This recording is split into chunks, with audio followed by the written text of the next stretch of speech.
Welcome to Unfinished Busyness, aka a Push the Roll Playtest live stream, hosted by me, Sara Caplan, the creator of this game system, but more importantly, joined by a gaggle, an ectoplasmic array of wonderful players.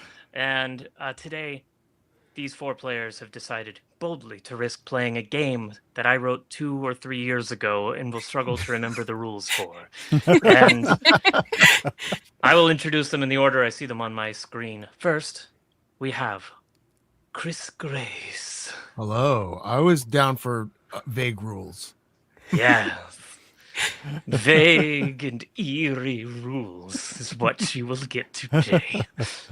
Chris, you're an improviser, comedian. No, well, maybe. Comedian, I guess, and performer. But today, Chris, you are a ghost. Oh! Next up, we are joined by Virginia Lightful State. Hello, everyone. Hello, Virginia. Thank you so much for joining us. Virginia, you're a voice actor, a performer, a nerd. That's true. But today I fear you're dead! Ah! Going Wow. round clockwise. We have one Cup. Hi, Cup.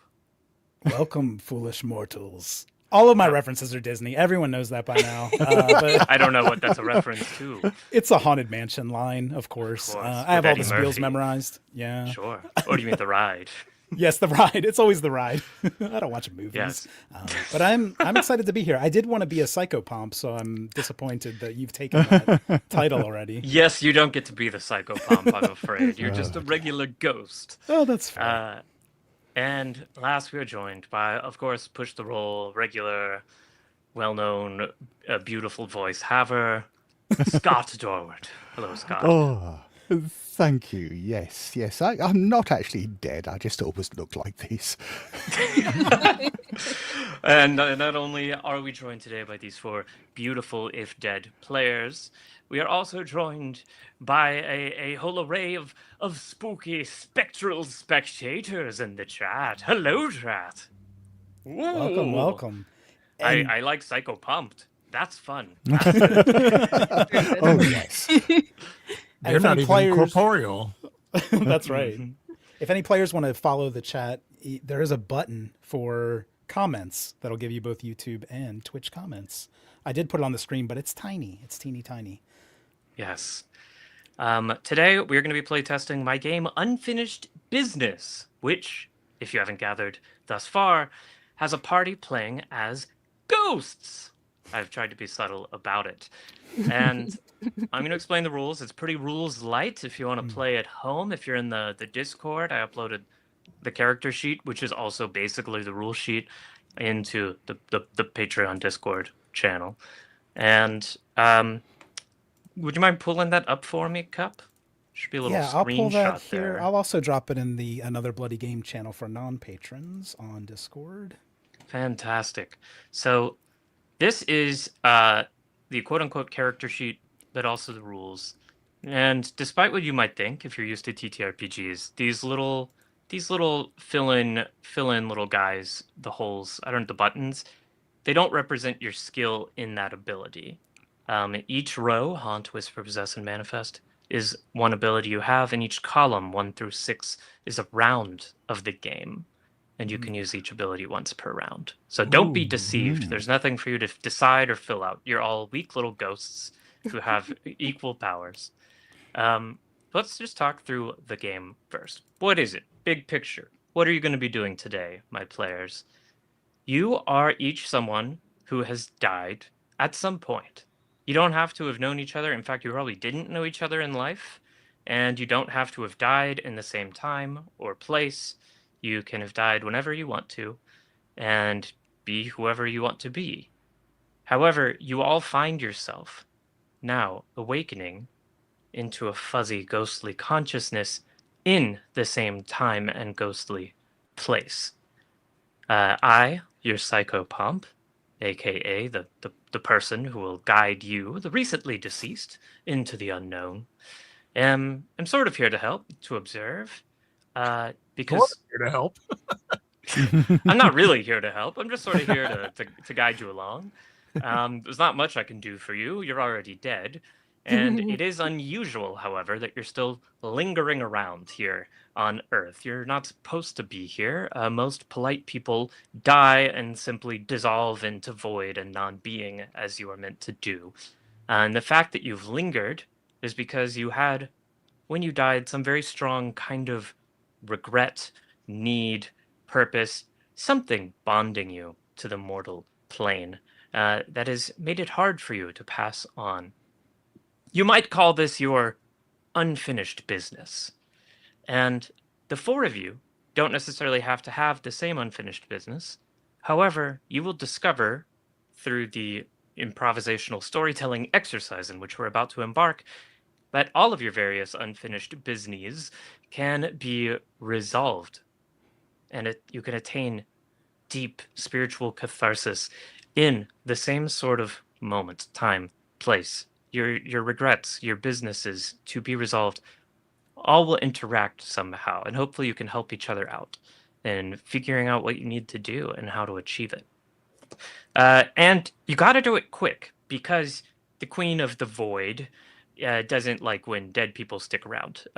Legally, based on the contract she made with the creator, you belong to her, and she wants you not to exist. So it pisses her off that you're still here, and she has sent her terrifying and vicious hellhounds to tear you asunder. They are hunting you as we speak. Yes. And every round they draw closer until eventually and inevitably they will destroy you and tear you into complete nothingness. So you just have to hope that you have resolved your needs by then. No guarantee you will, but that's up to you and the decisions you make. First, to figure out who you are, what you might want to do. If we were playing this game at home, just us as buds, then you can see on the character sheets you all have, there's little parts of the paper you could write on and cut out and pass to each other in secret and do character generation that way, which would be fun. We're not going to do that today because we have an audience, we have a chat. Why not? So, chat. I'm making a request of you. Hopefully, we can get some suggestions here. I need a few things. First, I need a location. I'm so scared that you're throwing this to the chat. Yep. Let's see what they say.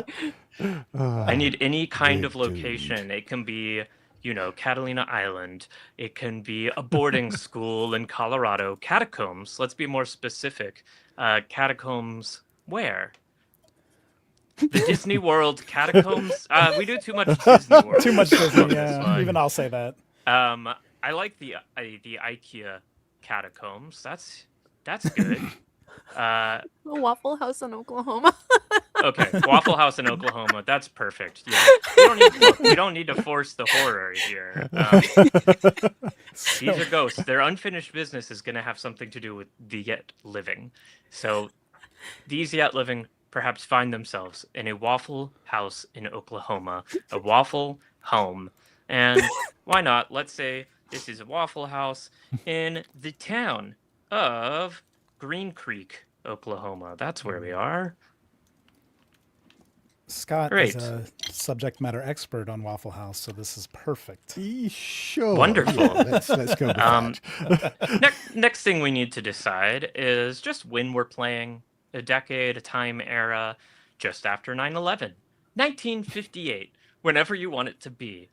Chat? Just When? before 9/11. It really has to be 9/11 related. Chat, when do we find ourselves at the Waffle House in Green Creek, Oklahoma? I'll give you a second. 1835. Okay, yep. The first ever Waffle The House. first Waffle House. That's a year. The emo scene era of 2009. That's a good option. And I'll wait for a third.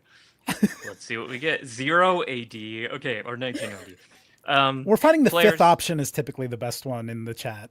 Yeah, players of 1835, 2009, 0 AD, 1990, or the year right now. Or 2126, a future Waffle House. I don't want to get into Ooh.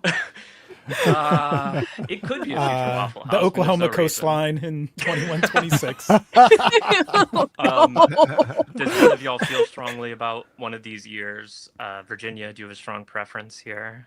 I like 1981. You can do some fun stuff with that. Great, it's 1981. We're in Waffle House in Green Creek, Oklahoma. Fantastic. I'm sending Scott a Waffle House menu because that feels important to me right now. In this Thanks, moment. Scott, have you ever Yes, been to a Waffle House? No, I have not. Virginia, I Chris? think I have they're seen great. all the fight videos. Oh, that's all you need. That's Scott, have you been to like an IHOP?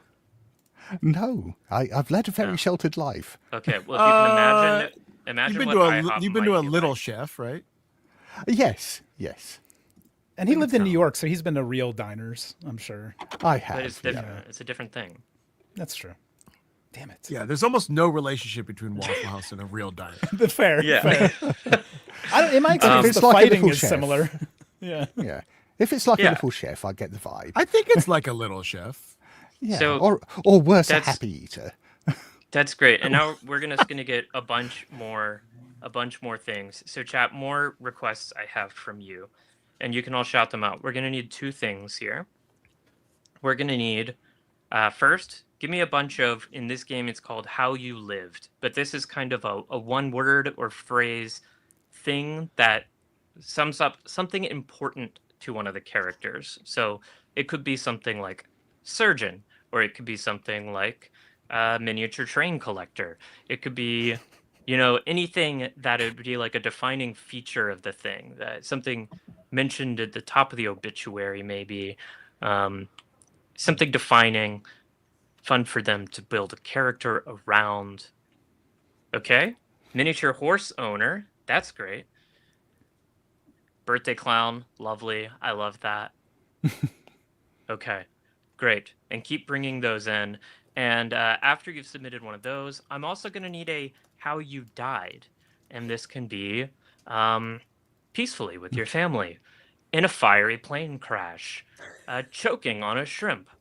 Anything you want, just however a person died. Okay, and while the chat is giving us those how you dieds, players, if y'all are looking at the comments here, if you see any of these how you lives that speaks to you, just claim it. If you want to be a birthday clown, a postman, a Denny's cook, a DMV employee, a member of your local community Shakespeare theater, miniature horse owner. Anyone seeing anything they like here? I like all of them. I'll take what's left over. Okay, well then I'll just assign them randomly. Great. I'm just gonna go in order that I see them. Chris, are you okay with being a birthday clown? Sure. Hell yeah. Virginia, how do you feel about having been a postman? I love it. Cup, are you okay with having been a member of a local Shakespeare company?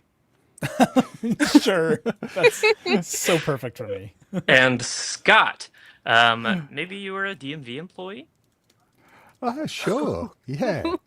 Fantastic. And I'm just going to keep sorting these out, kind of going in random as I see them, going back around. Let's go the other way. We'll do snake style draft here. Scott, you were a member of the DMV employee who, and I'm going to leave it to you to explain this one to me. You died choking on live chicken. Fantastic. Okay. Cup, you were struck by lightning. Okay. Fair. Outdoor Virginia, performance.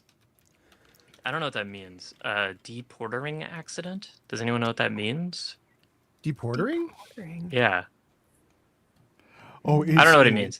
There's a follow-up saying that it was autocorrect for deep frying. Oh, okay. They're doing Waffle House stuff. All right. So, Virginia, you're a post person who died in a deep frying accident. Got it. Here. And Chris, you were a birthday clown who is not going to get any of these clown-related deaths, people. Gonna scroll up until I see you slipped on some soap. On what? Soap or silk? Soap, I'm afraid. Yeah, so remember these two things about you, the how you lived and how you died. These are going to be important. because in this game, basically starts very easy to succeed in round 1 when you are rolling to haunt or to whisper or possess or manifest. You only have to beat a 1 on your d6. Easy enough. Pretty good odds. In round 2, you have to beat a 2. By round 6, as you can imagine, it's pretty impossible to beat a 6 with a d6, which is why you have these mortal reminders. And you can burn each of these once. So to guarantee an automatic success on anything you're trying to do, and more than an automatic success, an extravagant, poltergeisty success, where your ghost powers just hit maximal overdrive, you can burn how you lived or how you died once each.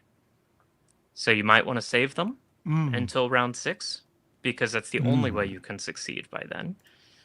Except that's not quite true. You have a third mortal reminder, your parting gift. Once you burned your first 2, your how you lived and how you died, if you are willing to sacrifice yourself to the Hellhounds and leave the game and the mortal coil completely, you can guarantee a success. That might be to achieve your unfinished business or to help the party out in some way, but that is an option you have. And can we pet the Hellhounds in this game? no, unfortunately, it's a bit more figurative than that. Fair. Great. So let me explain to you, our ghosts, what your actual spooky ghost powers are. You're probably like, well, what do these things mean? What can I do? In this game, you can't do all that much. These are your only ways of interacting with the physical world. Otherwise, as a ghost, you can float around, you can phase through walls, you can pretty much go anywhere you want to, and you can listen in and you can spy on the living. But you only have 4 ways to interact with them. Your first way is you can haunt, which is what it's called when you want to interact with a physical object. Each haunt use is basically kind of one discrete action. Whether or not it's multiple actions or one is up to us to decide together, and I always go rule of cool. So, like, reasonably one thing. You have, for reference, the strength of a house cat. So you could knock a glass of wine off a table. You maybe could flutter some pages in a book or creak open a door. You do something like that. Whisper. You can speak one sentence and choose who in your vicinity gets to hear it. You could whisper to one person and only they could hear it. You could whisper to everyone assembled in a room if you want. It's up to you. But this is your way to talk to them, and you can do it once per round. One sentence or one thing. Possess, possibly your most powerful ability. You get to possess a living human being for 60 seconds. And you can do whatever you want with them. And you also get to decide whether that living human being remembers or doesn't remember having been possessed. But everyone else around them will remember what they do. So that's another way you could, if knocking a wine glass off a table isn't enough and you want to possess someone and flip the whole table over, you could do that. Or if it's your long lost great-grandchild and they don't know shit about karate, but you were a judo master, you could possess them and fight off an intruder. It's up to you what you do with it. And last, manifest allows you to create a visual illusion, something roughly 5 foot by 5 foot. And if anyone examines it closely or tries to interact with it in any way other than seeing it, it will be obvious that it's not actually there. Okay. You are allowed to combine these abilities if you feel like it, but you'd have to roll both. But if you want to make yourself appear with manifest and at the same time whisper something to your daughter, you could do that, but you'd be burning both powers. And again, you can only use them each once per round. So I could manifest like my acting reel and whisper like, where I was when I shot these various scenes. 100%. And in fact, I'd say that's the best use of it I can imagine. Yeah, I think I'd solved the game already. So you did it. This is why it's a playtest. Pack it up. No acting reels. And you Oh, might be I wondering- was going to ask yeah. if how do they fail? Like if you try to manifest something visual and the roll fails, does it just not happen, or does something else So, happen? Good question. What does it mean when it fails? Basically, a success is you successfully achieve what you're trying to achieve. You whisper, this person hears it. If you fail, you do something, well, bad for you, I guess. You do the thing you're trying to do, but it goes wrong. Mhm. So, if your intent is like, I'm trying to warn my daughter about this killer in the basement, and you fail that whisper roll, it might freak her out so much that she goes down to check the basement or something. Ugh. That's one possibility of how it would fail, or it just fails. You just fail to do it altogether. You just are too weak of a ghost. And again, this is where playtesting is involved. That's negotiable as we go through the game. I am open to suggestions from y'all what you think happens when you fail. This is ultimately a storytelling game more than anything else. So whatever feels like a good story move to you. The other thing that happens when you fail, however, is the hounds draw closer and you move to the next round. The hounds are constantly hunting you, sniffing for any trace of you in the ether. And when you fail, that causes some kind of reverberation that they're able to follow. And if you fail a roll, they draw closer, and your whole party moves from round 1 to round 2. Ooh. The other way the hounds might sense you is with that second die, because each time you do one of these checks, you're rolling 2d6. One is for you, but one is for the hounds. And if the hounds ever roll the same number you roll, no matter what it is, they draw closer. Seems bad. So there, it's bad. And round 6, once you're in round 6, if any of you fails a roll, the hounds find you, and the game is done. They draw closest. They attack. They drag you into the void, no matter what regrets you leave behind. Could the ghost possess a hellhound? We have a question. No, I said a living human being. The hellhounds are a figurative representation of the inevitability of non-being. God, You did make it sound like the rules were flexible, Sarah. I did. I did. Look, there might be a version of this where you're interacting with other supernatural creatures or whatever, but this is a very simple starter version of it. My So goal no, is just to have the coolest Waffle House viral video by the end of this. Yes. That's what we're after here. You have one way to interact with the hellhounds, actually. I should mention, just in case it comes up. If someone in your party or you fails a roll or the hellhounds match your number and you want to prevent the game from ending or you want to prevent the party from moving forward that round, you can burn your parting gift and throw yourself before the hellhounds to buy time for the rest of your party. Oh, yeah. So that's up to you. Great. So that's what you can do as ghosts. There's one last box we haven't talked about in this little sheet, and that is regret. And that is up to you as characters at the start of the game.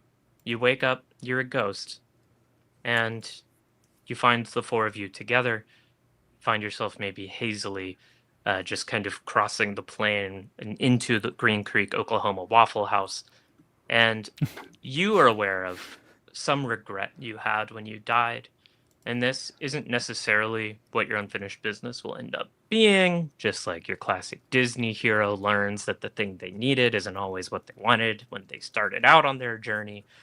But this is at least something guiding you and guiding us as storytellers at a meta level to figure out what your unfinished business might actually be and how you might attain some kind of cathartic release before you go. Great. So, birthday clown slipped on soap. A post person who died in a deep frying accident. A Shakespearean actor who, remind you how you died, Cup? I was struck by lightning. Struck by lightning, that's right. And a DMV employee who choked on live chicken. these are what you have to guide the creation of your characters. And I've got a pretty strong idea of something I regret. Working at the DMV. Yes, that's it. yeah. And again, your lives don't have to have interacted with Oklahoma or Waffle House at all. It's up to you. They can have, but just in case, I don't know. As I'm thinking through how people might play it in the future, you might discover that like you're from France, you've never left France, but your granddaughter is here, and your regret had something to do with like not having been there for her, and so you find yourself here as a way of helping her out, something like that. But I don't know. I want to get a sense from y'all. How are you? Who do you think you were, and what do you think you find yourself clinging on to? What's keeping you here? What do you regret from your life, besides trying to eat the live chicken?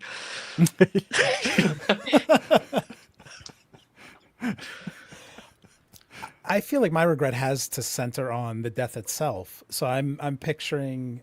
Are we naming our own characters? Can I? Get Yeah. I want to tell us about yourselves. Yeah. So I'll be Ned Edwards in life, at least. So I'm going to update my name on StreamYard here.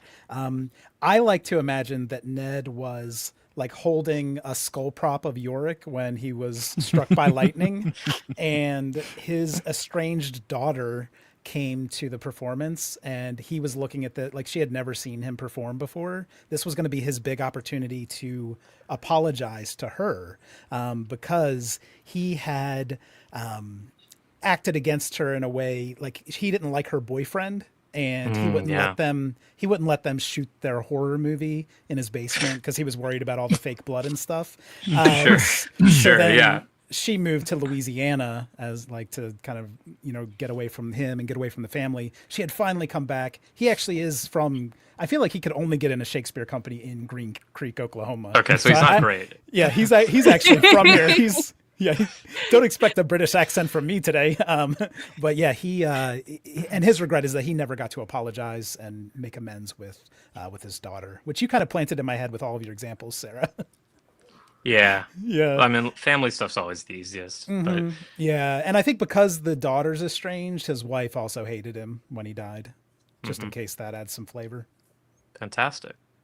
Anyone else have thoughts on who they might be? Yeah, I think so. I think as far as a name goes, I'm going to be Irving Bland, and Irving really threw himself into his job. He didn't really have much of a life outside the DMV. This was everything to him, and he kind of considered his colleagues to be his family. But having died now, he realizes that in life he never actually won the respect or friendship of any of them, and just wants that one last human connection before he goes.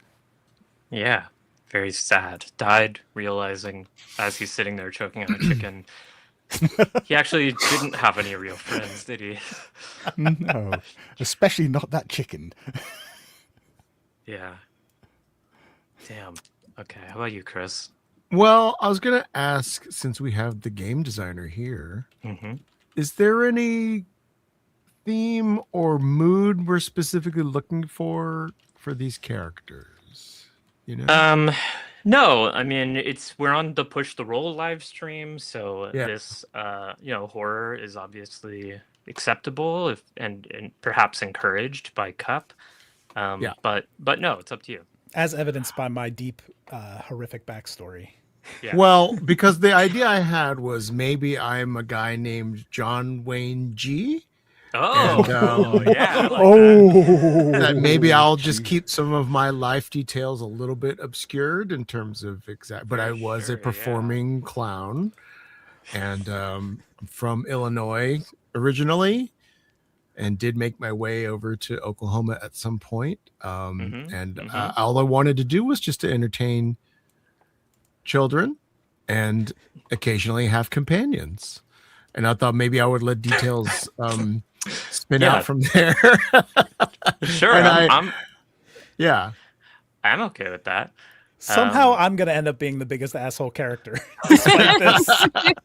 And guys, don't worry, everyone. This is not John Wayne Gacy. I mean, He died in 1994. I would never admit There's to a that. different birthday clown named John Wayne G. John Gracie, Who I knows think. what he got up to? yeah, well, actually, let's make it John Wayne Gracie. That's John Wayne Gracie it is. Fucking hell. especially considering I'm friends with a guy named John Gracie in the board game world. Hell yeah. Oh, wow. Fantastic. What? And you died. You slipped on soap. I slipped on soap, Yeah. and I'll Doing say, jiu-jitsu. can I leave it as vague for my main regret right now? For my regret, Yeah, to being, yeah. not could I leave it at a not covering my tracks, For sure. Yeah. and then I could elaborate on that. Is it? That's fine. Oh, hello to Clancy Knocked. Hello, Clancy. Yeah, I mean, y'all, again, this is like, we're telling a story here. The win condition is ultimately, did we have fun and make a compelling story with our buds? So you can do whatever you want. Just like, that's the way to win. I know all of you know that because you're professional role-playing people and improvisers. But if you're in the chat and you're playing a game, this game or another game like this at home, just remember that we're telling a story together. We're having fun. And Virginia, what's going on with this post office person? All right, this postman's name is Peter Williams, and he died while deep frying a turkey in his driveway for Thanksgiving for his kids. An all too common death. An all too common death. Of course, he got a little too close. The grease splattered. One thing led to another, and he Gotta became let the it one who was defrost. deep fried. Yes. So, as for the regret, oh man, I kind of want to think on this too, but I kind of want it to be something to do with his kids. Like, I mean, Yeah. obviously, you regret deep frying yourself in front of your own children, scarring them for life. Of course, yeah. But there's, I feel like I that's mean- pretty low hanging fruit. So, again, the regret's not necessarily like your unfinished business. Like, you might not, you all find yourself in this moment. You don't know how it will interact with your regret yet. And, like, if your regret is just that you can't be there for your kids, like that might be something that comes up and you find a way to be there for someone, whether it's your kid or someone else. But, you know, it's up to you. So it's just kind of a guiding character choice. I dig that. I I'll think just actually point that's out- what I'm gonna do. Like I like the idea of like Peter was divorced and finally has his kids for the holiday for the first time in like 3 years, and then he fucks it up. So Yeah. goes closer to my Poor kids. guy. Yeah. I wanted to point out to chat that we have 3 Texas natives. We do. And also, Clancy, my dad deep fried a turkey every Thanksgiving. He would deep fry one turkey and smoke another turkey, and then he would bake a turkey breast because he liked having that for making sandwiches after the holiday. What's Peter's and every last name? Passover, he would smoke beef ribs. Hashtag Texas Jews. Peter Williams. What was it? Peter Williams. Williams. Okay, thank you. Yes, Williams. I'm not Hell ruling yeah. out serial killer for Ned Edwards yet. I just want to get that on the table. I mean, yeah, you're all ghosts. No matter who you were in life, you are going to be the scariest thing that these living people are interacting with today. So bear that in mind. We're on the other side of the horror story here. The true horror is what's being experienced by the NPCs, most likely. I thought you'd say the truth is the friends we made along the way. That's the one. Yeah, that's right. Well, not if you're Irving Bland. Oh. So, I don't know when or where you died. That's up to you. But you find yourselves now awakening the moment after your death. It might have been forever. It might have been a split second. But you wake up and you find yourself looking at me. I'm a psychopomp. Hello, nice to meet you. Ah. And these other 4 sort of entities that, in the way of ghosts, like you give off the vibe of how you looked in real life, but again, you don't look like anything. You're not visible except to each other. You can tell where each other are. And you find yourselves, it is a busy, sweltering summer afternoon in Green Creek, Oklahoma. The kids are off from school. It's 1981, so there's no internet. There's no esports or TikToks. So they got nothing to do in this town. And so, there's definitely a gaggle of teenagers hanging out at the Waffle House because they got no fucking where else to go. And there's some other people sitting at this Waffle House. There's the kinds of people who find themselves eating at Waffle House at sort of 2 p.m. on a Thursday. So, and then there's the people who work at a Waffle House at 2 p.m. on a Thursday. And the air conditioning is broken. The heat from the massive griddles is getting to be oppressive. No one is in a good mood. And this is where you find yourselves. And I'd like to know what more you want to know. Do I recognize anyone here since I am actually from Green Creek, Oklahoma? Yeah, well, it's 1981. When do you think you died, Ned? Oh, let's say 1972. Great, yeah. So. You think you recognize some people. They look older than you're used to. Mm-hmm. Yeah. You recognize one of the high school kids. There's a high school girl. She's about 17. And you're pretty sure that she is the daughter of one of your former Shakespearean castmates. This is one Sandra Landry. You think it's her, but she's 9 years older than you remember her being. Okay, and she's just a customer. Is that accurate? She's just hanging out. She's there with her boyfriend and a bunch of other high school kids. Okay. Yeah, and then if you want to keep looking around, I do think you'll recognize someone else there in a back corner table. One of these people eating at Waffle House at 2 p.m. on a Thursday in the middle of the summer. And this is... Who is it? Do we want it to be your daughter, or is that too much? It doesn't need to be your daughter. That's too easy for you, maybe. Is it too easy? I was thinking maybe my daughter has a Waffle House name tag on. Oh, hell yeah. I like Waffle that. House. Yeah, so you do recognize someone sitting there eating a Grand Slam or whatever in that back corner table on her break, smoking a cigarette in the middle of the restaurant in the middle of this hot summer day. And that is your daughter. Do you remember her name? I can name her, but... For some reason, Krill popped into my brain. Yeah, that's right. Classic Oklahoma name. Scott, I don't know if you know the American South, but krill is just, you can't throw a rock without hitting a krill. Krill Edwards. This is one reason she's estranged. That's true. I mean, yeah. One reason. Look, Oh, that's a name I'd associate more with Wales. Yeah. He wanted... Your daughter was named after your wife's sort of family name, Crillon. They were sort of French Cajun people. Yes. But everyone started pronouncing it Krillin a few generations ago. She's just Krill. Krill Edwards. Yeah, I think he's kind of happy that she's back in Oklahoma, but also a little bit disappointed that she's a waffle waitress at this age. Yeah. Yeah, I mean, I'd say she probably is too. Yeah, fair. Anyone else have something they're curious about as you kind of find yourself here? Can I do a power? Fuck yeah.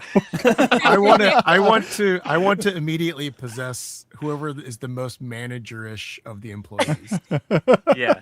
All right. The most manager-looking guy is Dean McCullough. McCullough. Yeah, he is 24. He's the youngest manager this Waffle House has ever had, and he won't let you forget that. Okay, and so I got to roll for this, right? I got to beat a. You got to roll. Yeah, give me a roll. Okay. You got to beat a 1. So roll. Just want to let you all know that last night I made a Totino's party pizza in this paper plate. And I don't have my normal dice tray, so I'll be using this. Fantastic. Seems Yeah, appropriate for the theme. Yeah, that's So I good have to Waffle for House you luck. And one for the hounds. Two or higher. Mm-hmm. 3. Yeah, what the hounds roll? Just curious. Oh, sorry. What? How do I do the hounds roll? Just give them a d6. They just get Okay. 1d6 like you. 5. Fantastic. 3. Well, hey, that's a success. Yeah. So tell me, what are you doing? You possess Dean. You have 60 seconds. The stage is yours. This is what I'm curious about. Dean stands up and he says, "Hey, everybody!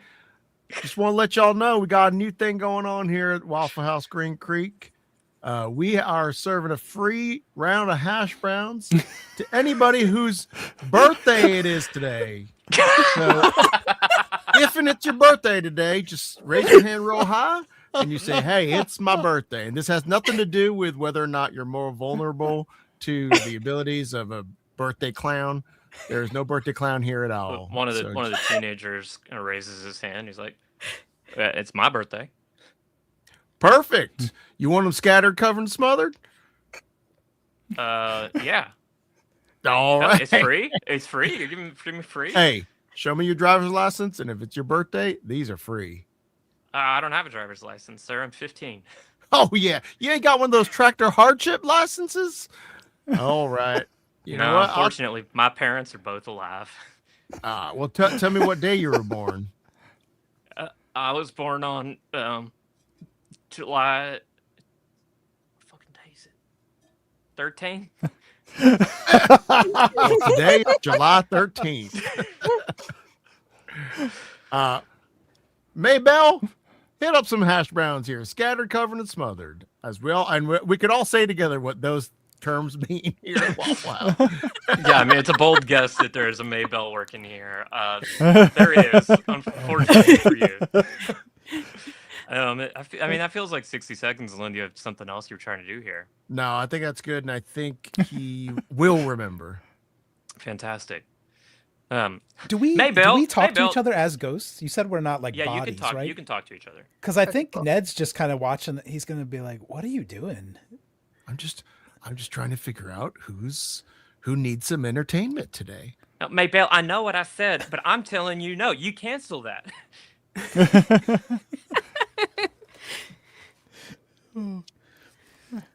Great, yeah. So Ned and not Ned, sorry, Dean and Maybell are now fighting. Maybell. So, what was the name of the kid whose purported birthday it was? Oh, you don't know his name. Oh, but okay. If you want to float over there, you can listen to. I'm going to sort of talking to him. I'm sort of getting an affinity for this kid it's his birthday.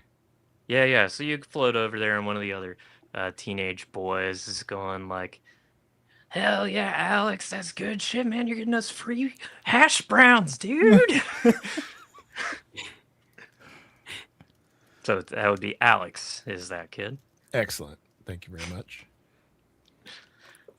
Yeah, how about Peter or Irving? Are y'all wondering anything? I feel like first thing I would do is I'd be like, why the fuck, where the fuck am I? And then I would start like looking around. And maybe like I'm just like trying to piece together things and I'm not really paying attention where I'm going. I end up in the kitchen and then there's the deep fryer and I see it and I have this horrified moment where I'm just looking at it and it's looking at me and I'm like, ah! God. Yeah. I'm just imagining at this moment, Irving just appears right behind you and says, "Yes. Do you think this is hell?" The hot sizzle of oil. The scent, the stench of burning human flesh coated in Tony Chachere's seasoning powder. The screams of your children. The bouncing of the basketball from the kid across the street who's just watching in horror but never stopped dribbling. As you find yourself skin sloughing off onto the hot asphalt of your driveway. Oh my God. Incredible. I just sort of like drop to my knees and I just like have my hands up and I'm just like muttering to myself, I used too much oil. I dropped my beer. Just like in a trance. And Peter, do you think you're from here? When did you die and where are you from in your head? I don't think I'm from Oklahoma. No, I do think I'm probably from Middle America, though, somewhere in the Midwest, the heartland. I died in like '78, so like the clothes and the music and the time is not too different from what I recognize. So maybe I don't even realize that time has passed. You know, so I'm thinking that like maybe it's the next day or something. I somehow blacked out and I ended up in a Waffle House for some reason. And this is all just a horrible nightmare. And I just need to figure out how to wake up from this so I can go home to my kids. That's what I'm thinking. Well, Peter, as you're thinking that, you might realize Irving has floated up behind you and maybe brought you a little bit back into this moment. If you were to examine your arms, which last you remembered were sort of melting off of your skeleton, you'll see that they look totally fine. There's no burns whatsoever. There's no pain. You don't feel any pain. In fact, you don't feel anything. You don't feel anything. If you try to reach out and touch the counter in front of you, your hand will phase right through it. I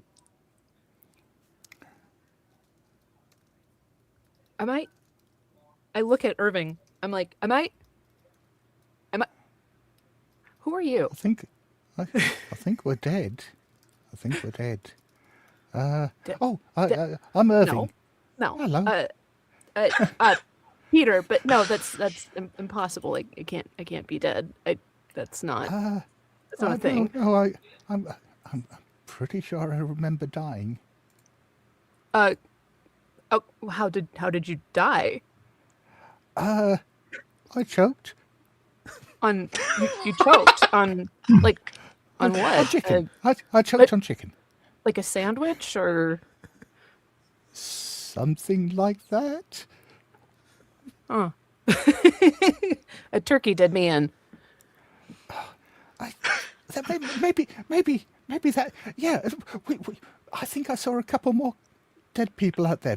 Maybe we're all here because we were all killed by poultry, and this is like poultry hell. You see, there's chicken all over the place here. Yeah. I think, and like I'm just like I'm in shock. I don't believe any of this. I still think this has got to be a dream, right? So I'm like, dreams don't make any sense. That makes sense to me in a dream. Chicken, poultry. We're all here because of poultry. So I'm like, yeah, okay. Let's find the others. Okay. I'm gonna float back from where I was listening to Alex's conversation and just head towards them. Great. Just Fantastic. There's a lot of. You learned a lot. You learned a lot about which teachers at their school Alex and his friend Jimmy would bang.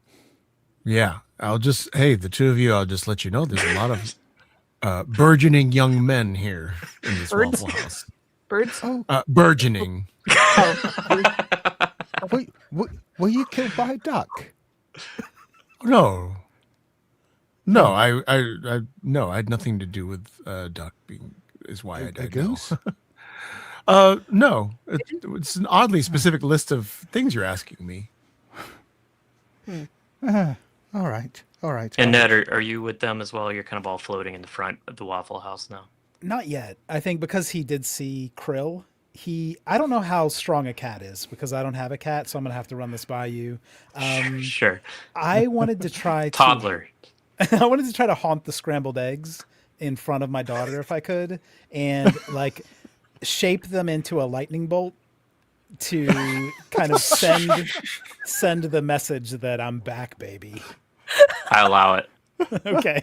Give me a roll. Give me roll 2d6. One for you, one for the hounds. Got it. Okay, that's a 2 for me. Pick. That's a success. And a 2 for the hounds. Oh no! That's bad, right? I don't know if the noise canceling cut out the howl, but you, as ghosts, can hear it. Not so much as a sound, but as a wave through the fabric of reality itself. The hounds have caught your scent, all of you. And as they draw closer to you, not in distance, but in sort of ontology, you feel your grip on the mortal coil weaken. You start to fade a little bit more, and interacting with the physical world just got a little bit harder. Dogs love eggs. It makes sense.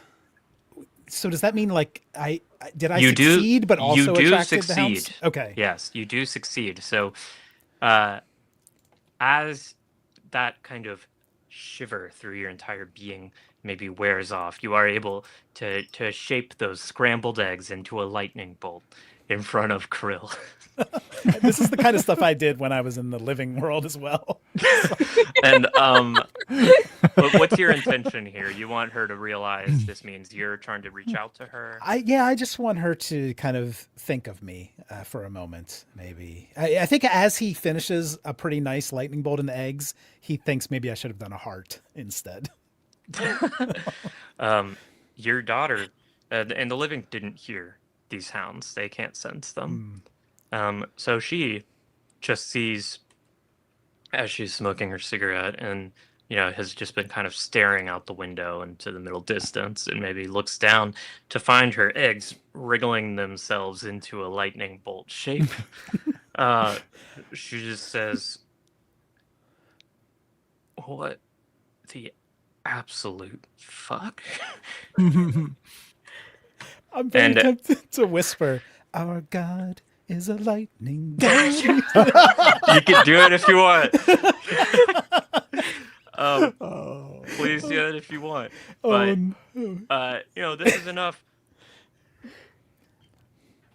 And your daughter, she wanted to make a horror movie, and I think to me that suggests that she is somewhat supernaturally minded, and her life is so fucking boring. She's probably spent a lot of her days wishing just something interesting would happen. And I think she will just kind of whisper quietly, "Dad?" No, that's stupid. No, that's stupid. I'm going fucking crazy. Krill, you are losing your goddamn mind. God, so fucking hot.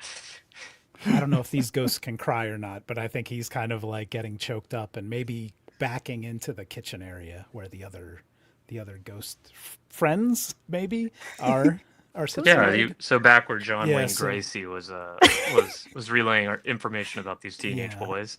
So I'll hold my whisper. That was a temptation I had as a player, but I don't think I used it for that moment. I may go try to check out their next gym class and see just how strong these boys are. Oh God. Yep. As you say that, you hear the bell of the front door ring as the door swings inward and open, and in walks a woman that you, Peter, recognize as your ex-wife, the mother of your children. Oh, okay. She is wearing a Waffle House uniform, and it looks like she's coming in to do the closing shift. Oh no. Okay.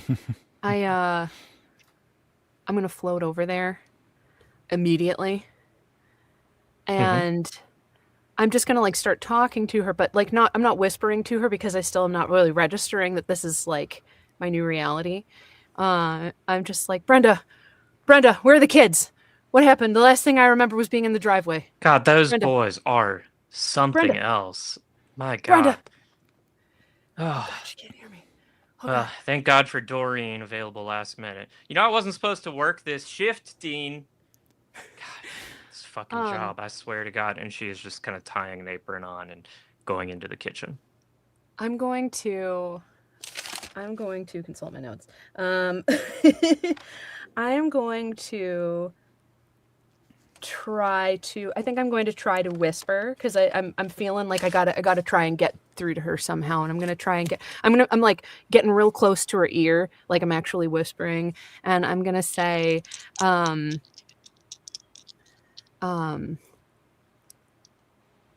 Brenda, what happened to the kids? Are they okay? I think I'm trapped in this bird hell. I need to know what happened. Am I still out there? Am I in a coma? What's happening, Brenda? And I'm like getting more and more panicked as I'm talking. Yeah. And So- as you do your roll, can you tell me what your goal with that is? Is this just you, Peter, panicking, or do you have an intention? Trying to figure out trying to just piece together what is going on right now. Because I'm like, I've been told I'm dead. I don't think I am, but here's my ex, and are the kids even alive? Who knows? So Yeah, that's great. I just wanted to clarify that you had no intention in mind with how this would impact this living woman. No, This is just not you at all. freaking out as a Yes, ghost. 100%. Okay. Okay, I rolled a 6, and for Great, that's the a success. hound, I rolled a 3. Fantastic. Yeah, okay, well, great. Well, you succeed in that goal. You do freak out, and you panikedly whisper exactly what you just said into your ex-wife's ear. And can you remind me what her name was, by the way? Brenda. Brenda, that's right. Brenda. Um, Her maiden so- name is Jenkins. Yeah, Brenda Brenda Jenkins. Jenkins. Yeah, of course. And correct me if I'm wrong. I actually think she might have grown up in this town, and she That's right, she did. She told me Yeah, she about did. her time in Green Creek and how she wanted to get the hell out of here. So why is she back? Times must be tough. She must Yeah. be living with her mom again. Yep. So she has just gotten into the kitchen where Maybelle is just still arguing with Dean over whether or not to make these fucking hash browns, and you whisper this into her ear, and as you finish, you watch. She will just stop and reach out for a wall and sort of grab it. Did y'all hear that? Oh my god. No, but Dr. Fitzgerald said that the Lexapro would stop this. Oh no. Dean, I think I'm having another panic moment. I'm so sorry. I know I need the job, but I'm so sorry. And she just runs out of the Oh. Waffle House. Oh. And she will just kind of collapse in the parking lot crying.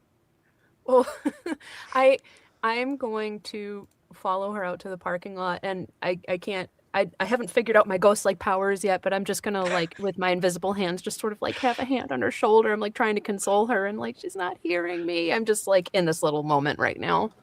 Yeah. You try your best to hover your hand where her back is, but as she kind of rocks back and forth, you keep slipping in and out of her back. Dig Great. it. Mr. Irving Bland, you are now left with John Wayne Gracie learning all about these teenage boys. How do you feel about that? A little uncomfortable, but that boy who was speaking earlier, you did that, didn't you? I saw you go into him. Oh, that was hardly a boy. That was a man of 23 years old.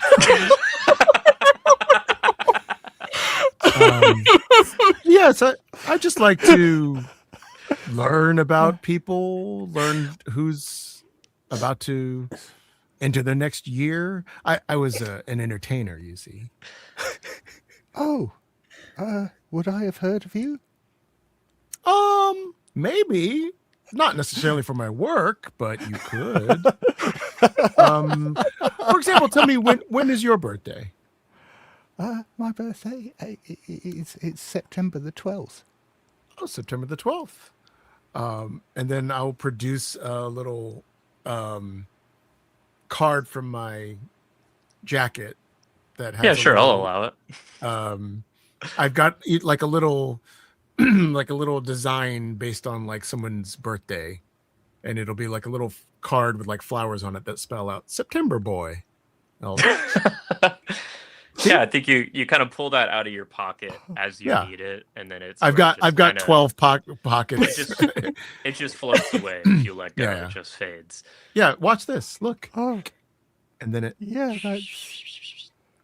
that's real nice. And I'll back away carefully.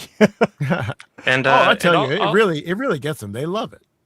I'll say if it Yeah, helps you all, Irving, Peter, it's totally fine to be convinced you're in a dream. That's fun. As a role player, we're gonna be meta because it's a playtest. I'll say if that's fun for you, that's fucking fun for you. But so that you don't all feel like you have to learn these powers. When you wake up as a ghost, maybe after the psychopomp gave you a bit more instruction than we role-played here, you are all aware of what you can do. You feel it. You don't have to go through a learning process if you don't want to, unless you feel like it. Yeah, I was thinking with Irving, it was less that he didn't think that ghosts could do that kind of thing, and more that he just didn't feel like he had permission to. No, got it. Yeah. But so that kid over there, the birthday boy, would you say that people like him? He seems to have a whole cohort around him. At least He's one. got Irving. He has so many friends. Just in the time you've been here, you've watched like 5 more kids come and join at the table. This kid is the boyfriend of Sandra Landry. He is a popular boy. I am going to possess him just so I've got 60 seconds in which I can feel what it's like to be liked. Fantastic. No. Aw. Jesus, Scott. Take me a possession roll, please. Okay, I rolled a 4. So Great. And what did the hounds roll? Also a 4.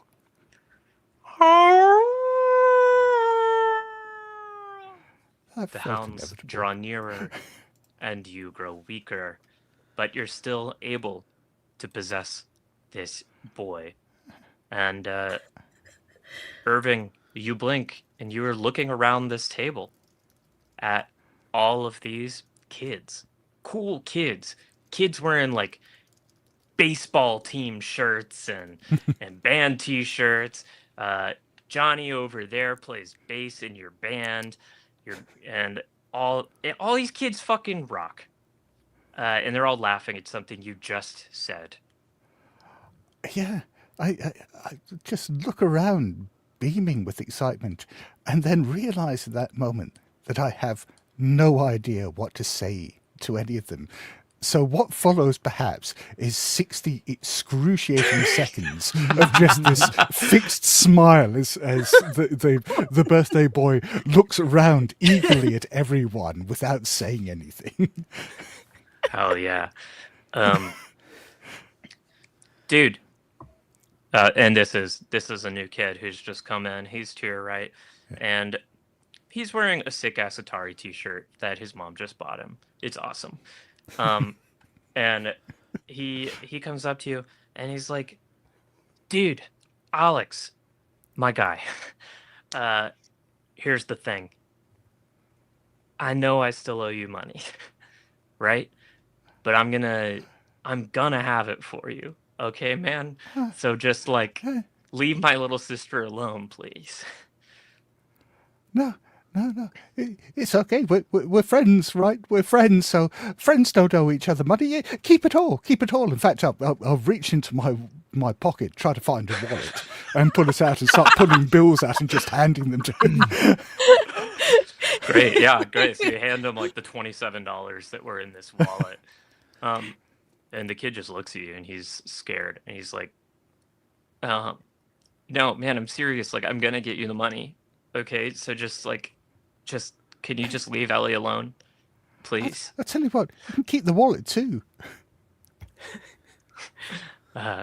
Great. And your other friends, the friends you've been sitting there for a while, are staring at you, Alex, and confused, laughing because they figure what you're doing is a cool joke, but not really sure what's going on. And yeah. And that to me might have been 60 seconds, but you let me know. Yeah. Sure. Great. Yeah. Then I think, I'm just starting to ask him, so we're friends then? And then that's when the 60 seconds ends. Yeah, man, we're totally friends. And do you want this guy to remember being possessed or not? No, I think it's funnier if he doesn't. You kind of like are ejected from the body, and you watch as Alex, the teenager, stands up, pushes himself back from the table. Yo, what the fuck, man? Give me back my fucking money. What the fuck are you doing, you fucking... And he rips the money back, and he's just going to push this kid down onto the floor as hard as he can. And all his cool friends around him just go, oh, shit. Irving is absolutely oblivious to all this. Fight! He's gone back into Fight! the kitchen where Fight! the others are, and is just beaming as much as a ghost can, and said, "That was the best minute of my life." Oh. Whoa. Something put a skip in your step. Yeah. Oh, why can't we do that forever? What'd you do, man? Yeah. Do what forever? Like, live someone else's life. The screaming is getting louder. You're hearing these kids cheering on this fight. If you look over, Alex is kicking the shit out of this poor boy. Dean rushes over. Oh. Hey, what do y'all think you're doing? Get out of my establishment. I am the youngest manager this Waffle House has ever seen, and I demand respect. The kids are completely ignoring him. Well, friend, I'd say that's probably why you can't do what you did. Look at the ruckus you've caused. Oh, but that only started when I stopped. Before then, we were friends. And, Peter, are you still outside trying to console your ex-wife? I feel like she's just kind of a mess right now, and it's not working. And maybe like in my state, I'm like, I'm gonna go in, I'm gonna get her like a glass of water or something, because I keep forgetting that I'm, non-corporeal. And so I'm gonna go in, and I hear this shouting, and I'm just gonna join the group and be like, what the fuck is happening? Yeah. Peter, I think if you look over there, then you see this poor kid cowering on the ground as Alex is kicking him in the side and shouting, "Why'd you take my money, bitch?" You might get a little glimpse of this kid's face. And Peter, that's... Wait a second, that's your son. Oh my god! Oh fuck! Okay. Okay. I immediately want to possess the kid. Alex or your son? I think I'm like, in my head, I'm thinking of like, to a flashback of when I tried to have a conversation with my son about how you got to stand up to these bullies. What's the kid's name? Do we give him a name? Your son? Yeah. Yeah. Your son's name is Brandon. Brandon. Okay. Brandon, you got to stand up to these bullies. Like, sometimes you really got to, you got to right him in the face, man. When I had a bully when I was a kid, just, I know. Dad, it doesn't work son. the same anymore. You don't understand what it's like to be a kid these days. No, I know, I understand that. But sometimes a good right in the face. I'm just remembering this conversation. And I'm like, that's what I have to do. I have to possess my son. So he will pop this kid in the face. So that's what I'm going to try and do. All right. Fantastic. This is good. That pop parenting. sound is insane. It's a great sound. That was like dubbed in. All right. So for me, oh no. What'd you roll? I rolled a 1. Oh, no. And it is round Oh, 3, boy. so you did have to beat a 3. And just out of curiosity, what did the hounds roll? They rolled a 5. Okay, not a lot. Yeah. Fantastic. Oh, no, that's good, right? Okay, good. Yeah, that's good. And I'm going to retcon what I said earlier. I said if you fail a roll of hounds, we'll catch your scent. This is happening fast enough. We don't need to do that for this game. So a 1, you did, however, fail. Yeah. And you successfully possessed your son. You did succeed in doing that. But you try to that kid in the face. Not as good. It's not as good. I can't do that sound. I'm sorry. I'm sorry. Do the sound for me, please, Virginia. Okay. Can you do the pop sound? I need the pop sound, please. I just Thank you. right in Okay, the thank you. Yeah. only whiffs. Look, it's round 3, which means as a ghost, your kind of tether on reality has grown much weaker, and you're able to possess your son, but you don't get full control. You don't have full, whatever it's called. That I'm blanking on the freaking word. people coordination. Thank you, Sarah, for remembering that word. You're not fully as coordinated as you might have wanted to be, and you do try to pop Alex in the face, and you kind of just flail your hand pathetically, and all these other teenagers are just going to start laughing at your son as you just pathetically flail up at him. You look like a mewling toddler. Oh no. Okay. But Hold you on. do successfully get Alex to stop beating up your son because now he just can't stop laughing at him. No. Okay. And that's what you do for 60 seconds. Does your son... Well, I'm not going to let you choose because you failed. Your son remembers every one of those 60 seconds. Oh, this poor kid. Oh no. Sarah, can you remind me the limitations of manifest? What can we do with that one?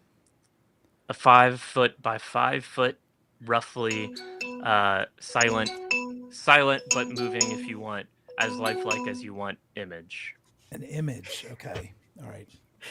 Yeah, I think momentarily Ned's going to be distracted by the fight, but I think once he catches on to what Irving was saying, and kind of getting the hint that he had possessed this Alex kid, my round 3 possess, I'd like to use that to possess Krill, and he.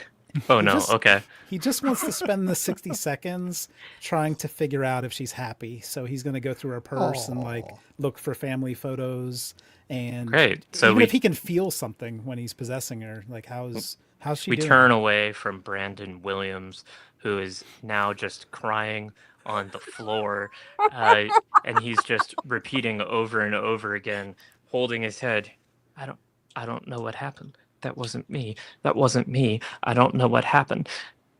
And we turn to you, trying to possess your child now. And how did you roll? Oh, yeah, I should do that. I rolled a 6 for me. Fantastic. Nice. And a 1 for the hounds. Oh, hell yeah. Yeah. Great. Nice. Yeah. So you have 60 seconds of control over your daughter's body. Yeah, I think it's just like a mad rifling through her purse, just looking for any evidence of the life that she's leading right now. And, family photos. I mean, he kind of is hoping to find a photo of himself in there as well. But just going through all of her belongings. And also, this is his first time possessing anyone. So he wants to also try to just like experience her emotions after seeing the scrambled eggs lightning bolt and just kind of like, how is she doing today? Fantastic. I mean, this doesn't really give you access to her mind. This is just you taking the reins of her body. And as you rifle through her purse, you find a couple empty cartons of cigarettes. You find a few lighters with various Looney Tunes characters on them. You find some spare tampons. You find one Tootsie Roll Pop, and then a few eaten Tootsie Roll Pop sticks and wrappers. You find about 63 cents in loose change. You find a receipt from Walgreens. And you do find finally, her wallet, her coin purse. And if you open that up, there are some photos in there. There's a photo of her as a young child with, well, it looks like the photo's been cut, but it's her and at least her mom. Oh, yeah. I think as part of the possession, the end of the 60 seconds, can he actually like place the photo on top of the lightning bolt so that it's kind of filling the gap in the photo? Yeah, so you want to walk her back over to the table where she was eating? Yeah, I can do whatever I want, right? So yeah, I'll take. Yeah, it back you can do to the whatever you want. You have table 60 and do seconds. that. Yeah. Yeah. Great. Yes. So you're walking over there as you rifle. And I'd also like her to remember so that she has a sense for what's going on here. Great. So you watch her walk over there, or she feels herself. She watches herself. Again, this is the scariest thing that's ever happened to a person. He feels like he's having a sweet moment. Yeah, you're like, oh, we're bonding. At last. She had just gotten herself up out of that table a few minutes ago because she thought she was going insane. It is 150 fucking degrees in this goddamn Waffle House, and now she finds herself being dragged back over to that table, rifling through all of her belongings, And she takes that photo and puts it on the lightning-shaped scrambled eggs she'd left there just a moment ago. And I might. yeah, you might what? I may as well add another move on top of this, like as it ends, just whisper to her, "Cowards die many times before their deaths." Do you want to say that with her body, or do you want to whisper ghostly? I want to, as I leave her body, whisper it back to her in a ghostly way. And I think fantastic. it's Do you wanna significant roll because again? he could never remember that line. He always said debts, so he's hoping like to show that he's grown as an actor. Oh, Fantastic. he's gotten better after he died. Yeah, Exactly. so give me a roll for this whisper. Okay, another 6. Wow, Damn. and a 4 for the hounds. Great. Yeah, so you successfully whisper that to her as you are relinquishing control of her body, and she is starting to regain kind of control over her limbs once more. She hears in her father's voice whispering right into her ear. What was it? I'm gonna whisper, Cowards die many times before their. He'll stutter. He'll be like, "Cowards die many times before their deaths," and he'll just nail it with the 6. You watch, and she is just going to sit there for a moment, staring at the photo, letting it all wash over her.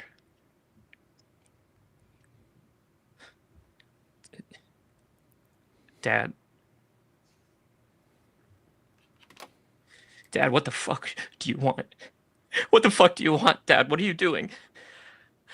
Get away. What do I have to do to get you to go away?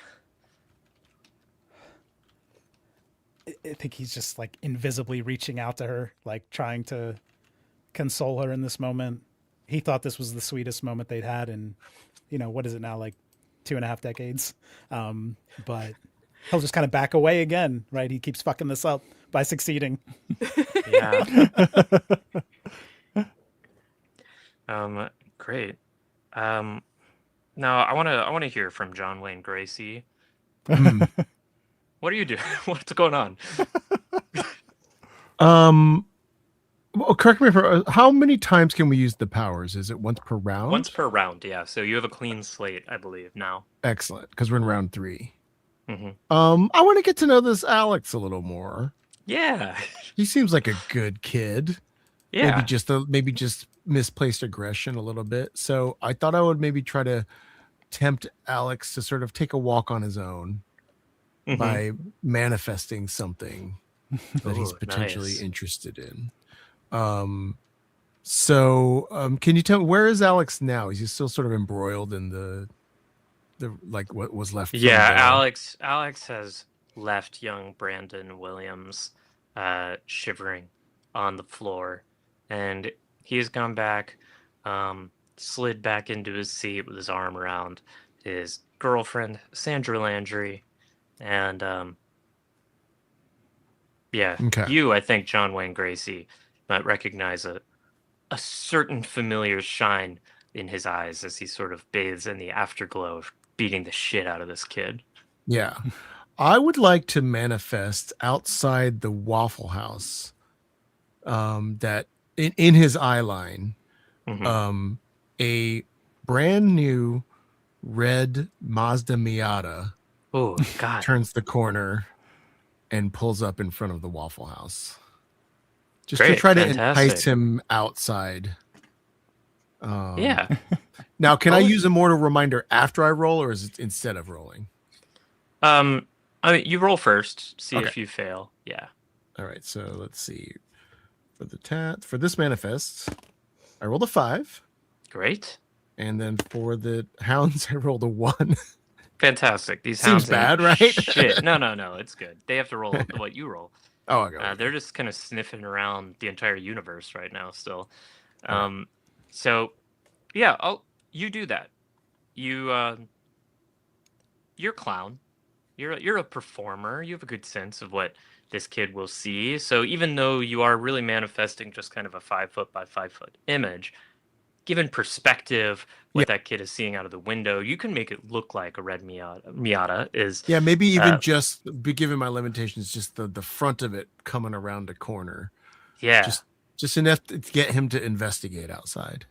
Yeah, he catches it. He catches sight of that, kind of pulling around the corner. It'll last like possess about a minute. Is there So- audio with this at all? Nope. Oh, But you damn. can whisper I just wanted to him do... if you want. No, I just wanted like flock of seagulls. I ran to sort of. No, unfortunately not. All right. Yeah, we should. That is from the '80s expansion, Fears for Tears. Excellent. So yeah, okay, and you succeeded. So you do that. You make that image. It does catch his eye, and that's the exact car he wants. I think, because that's the car his older brother had. His older brother went off to college now, left him here all by himself, some fucking brother. He took the car, which was supposed to be his. When he turned 16, he's supposed to get the car. That was the deal, but his brother took to college. But he sees it, and he goes out into the parking lot. And you see Sandra saying, like, oh, Alex, do you want me to come with you? No. This is something I got to do alone. I'd like to float along with him as we sort of follow, as it turns out, I've successfully got him to walk out. I'm just gonna accompany him. He goes out there, and your illusion lasts about a minute. But I think once he moves from his eye line, it would reveal that something was off with the perspective and everything. So I'm guessing you kind of let it be quick. But he goes out there. It is hot as fuck. It's like 2:30, and he goes out there alone. And he just starts shouting, Paul, I know that was you son of a bitch. This just occurred to me. What I would like him to do. I'm going to try to possess him. Okay. So we got to beat a 3. Yeah. What's your goal of possessing him? Let me see if I can possess him. I'll tell. If I fail, I'll tell you what it was. Okay. But if so beating a 3, I rolled a 5 for the hounds. I'm gonna roll a 6. Great. Okay. So, I would like to take his body around the corner of the Waffle House, and I want Alex to join me where I am. Okay. So I'm going to try to have him strangle himself. What? Fantastic. Oh my god. Yeah. I mean, because then he'll die and he'll become a ghost. And this will be my last sort of birthday present to myself. How long to I want to make him a human? Irving is a How long do you September think it boy. takes? I want to make Alex my July guy. Yeah. I don't know how long it takes to strangle.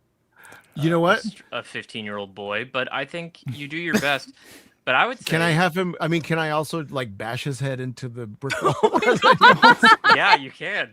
Yeah, you can do whatever you want. You have full control over. Yeah, this kid's I agree. body. I think it might take too long. I think a minute is not long enough, but I can supplement it with also head trauma at the same time. Yeah, so you are strangling yourself. You're bashing your head into the side of this Waffle House. Yeah. And I mean, you want him dead. And here's what I'll say, Chris. I think my instinct as like a GM here is I don't think you'd be able to kill him that way. Because even though I do think, given you're controlling his body, you could override any of his brain's survival instincts. But I think if you're suffocating yourself, you'd pass out before. And I don't know if you can control an unconscious person. But actually, why not? So if you want him dead, he's dead. That may be overdue. I mean, but I think maybe that John doesn't even necessarily. I guess he probably. What I mean is that like this is just my emotional response because I like this kid so much. I want him in the same plane as me. Yeah. And then maybe later I discovered that it wasn't a good plan. But I like the idea of just like having him do it and seeing what happens. Yeah. Okay. Great. Yeah. In that case, I think what feels reasonable to me is like he will pass out kind of unconscious. Yeah. To the fair. ground before he dies. But you do, after a minute, leave this 15-year-old as sort of a blood streaming down his face, crumpled heap outside in the direct sun of this sweltering July afternoon. Good day of work for John Gracie. Yeah, I mean, you can just sit there and watch him. That's up to you. Great. What's going on inside? Let's go back to Irving. Irving, you got to enjoy that moment as Alex, the popular teen. It was fun to have friends. But what's going on now? Yeah, I think Irving is going to have a little conversation with Peter, and just say, I saw you possessing that boy earlier, and were you trying to get him beaten up? No, God, no! I was trying to that kid in the face. No, the kid on the ground crying in a heap. God, Jesus. And I'm just like so embarrassed of just like that sort of standard stereotypical guy in the 70s who's just like, I've got like a thick mustache, like I'm just this bigger dude, and my kid's like this little shrimpy, whiny, weeny kid on the ground, and I'm so embarrassed. I was trying to teach him how to stand up for himself. God, yeah. Right. So, is he your son or something? Yeah. Oh, right. Oh, yeah. I'm sorry I got him beaten up. He did say something. I think Alex, the one who was beating him up before, said something, or one of them said something. But Alex, I think is also doing something bad to your daughter. My daughter. I'm gonna kill this guy. I'm gonna. Your daughter's name was Ellie, by the way. You said Ellen? Okay. Ellie. Ellie is my daughter. Okay. Okay. I'm seeing red immediately. So I wanna. But the kid's outside now, isn't he? This Alex kid. The Alex kid is outside. That's also where you left Brenda. Yeah, your Brenda. ex-wife. I who did. I think might have seen Alex leave and go around the corner, and might have, as sort of a parent and a responsible adult, and knows this kid because he's a nice young boy who goes to school with her son. Might have just started to follow him around the corner, and might have watched in absolute horror as this child strangled himself and bashed his head into a wall for a solid minute. This poor woman. I'm gonna say, where'd he go? Where'd that fucking kid go? And I'm gonna like, go outside, and I imagine like I'm hearing like the squelch of like blood. Yep. All that. And I'm gonna follow that and see Brenda seeing this kid, and you know what? He's I think he's being punished enough. but I think what I'm going to do is, let me see. Possess Brenda, kick the shit out of the kid. No, I keyed. Don't do that. No. That would just cause. That would cause more trauma, and I've already traumatized 2 of my relatives today. How about I'm gonna a 5 foot by 5 foot. Can I manifest a miniature version of myself as if I was like farther on the horizon? Because I figure I'm taller than 5 foot. Yeah, you could manifest a miniature version of yourself. It's like a forced perspective type of thing. Yeah, you manifest a miniature version of yourself on the horizon that accurately captures your full, definite 6 foot height. With the Not mustache. 5'11" and a half. No, not at all. Okay, I rolled a 1.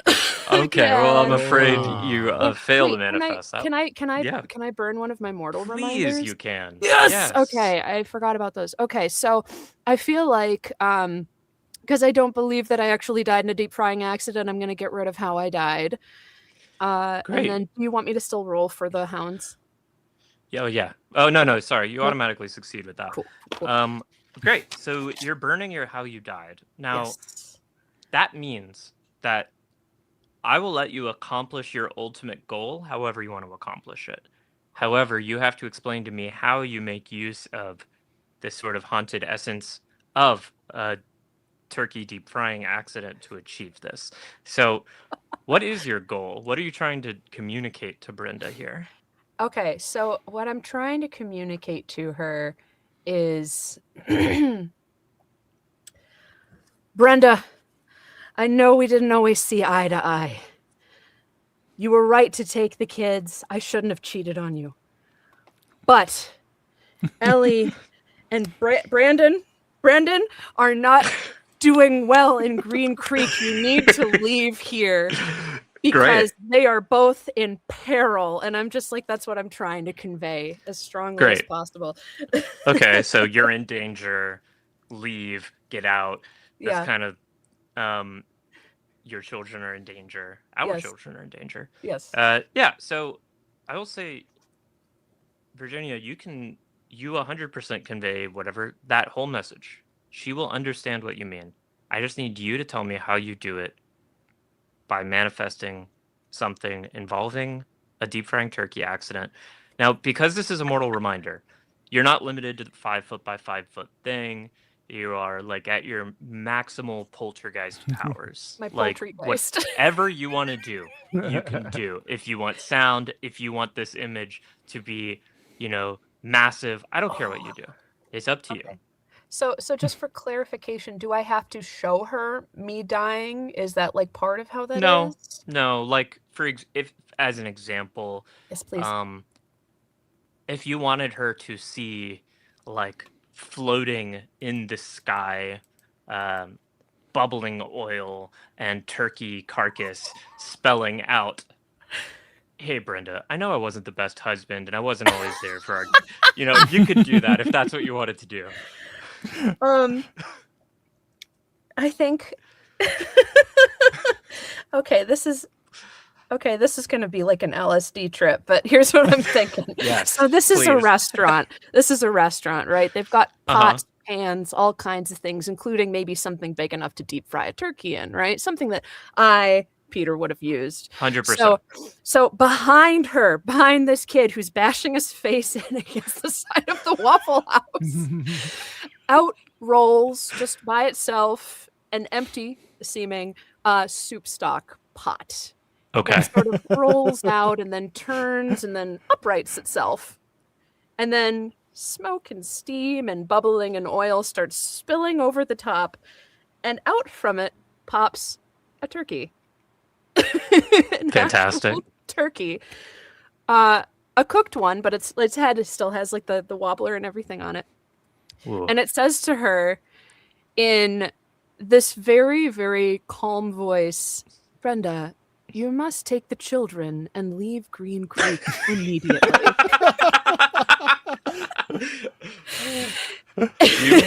Oh God, yeah. Listen, you burned your mortal reminder. You succeed. I'm not gonna fuck with you with like Brenda thinks she's going insane, whatever. Brenda knows this is you sending her this message from beyond. Yes, beyond the grave. It doesn't mean she's not scared out of her fucking gourd, but she does get the message. And she will drop the cigarette she was holding and just back away and be like,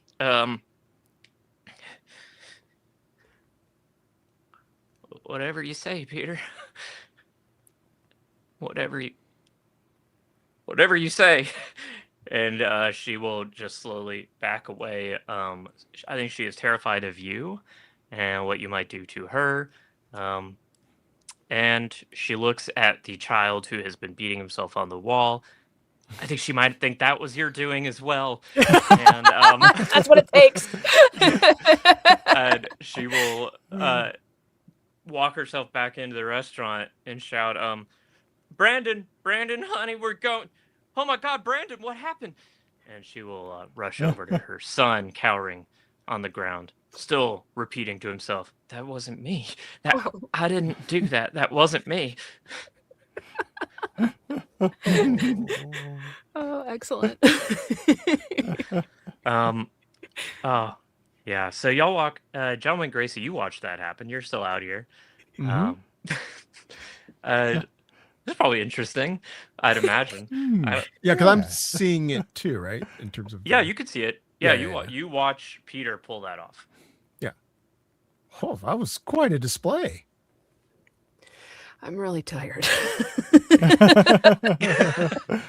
I know it well. Post-show blues.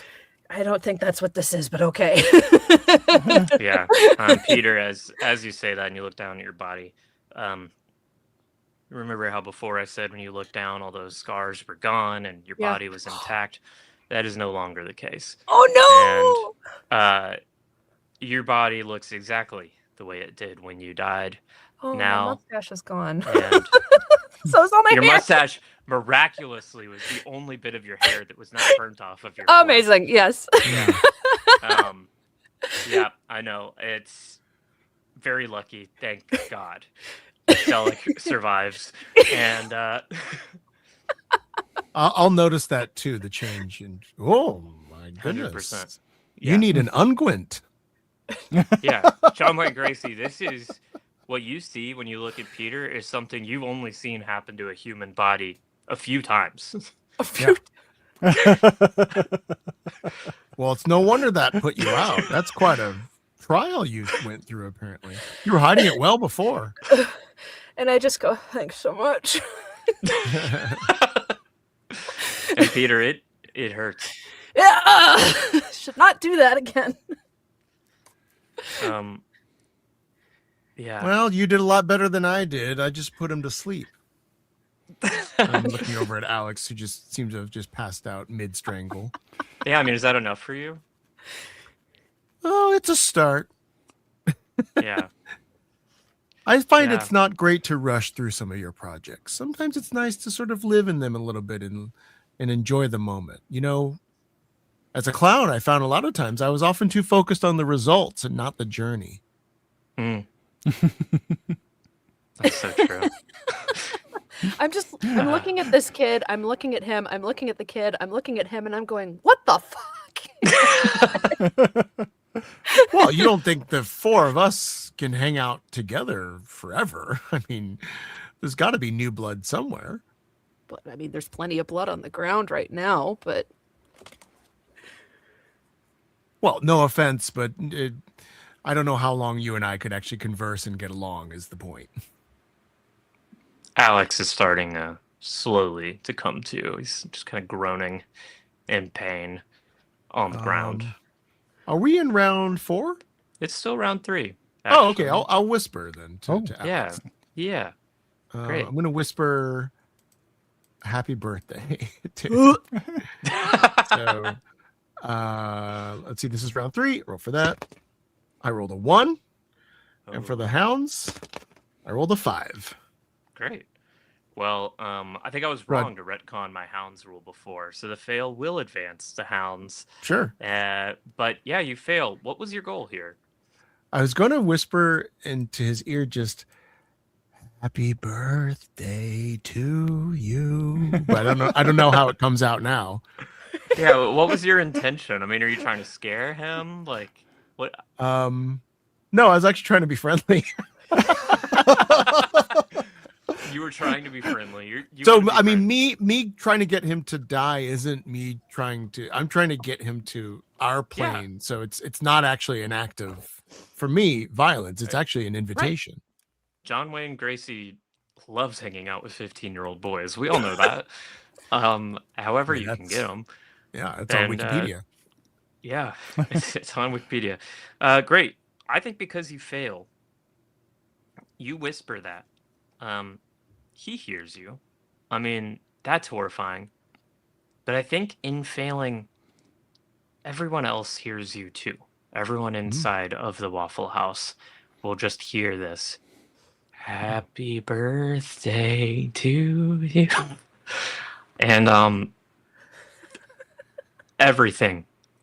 You're not in there, so you don't see, but Ned and Irving, y'all watch as everything in a second goes completely silent.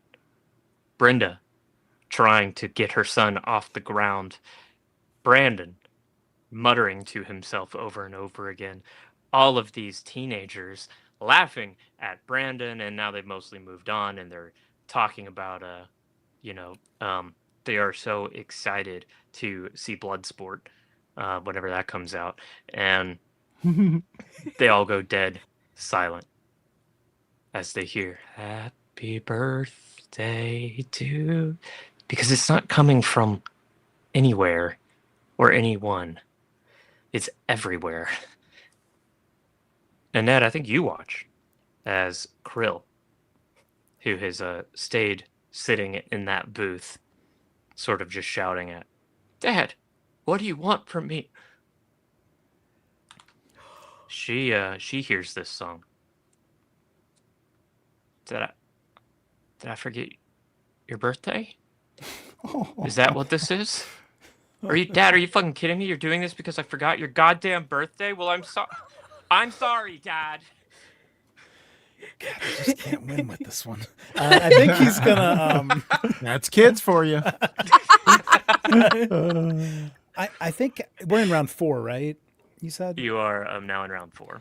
I think this. Oh yeah. Hearing the hounds. I heard it too, right? I also heard the happy birthday. Yeah, you all heard that. Okay.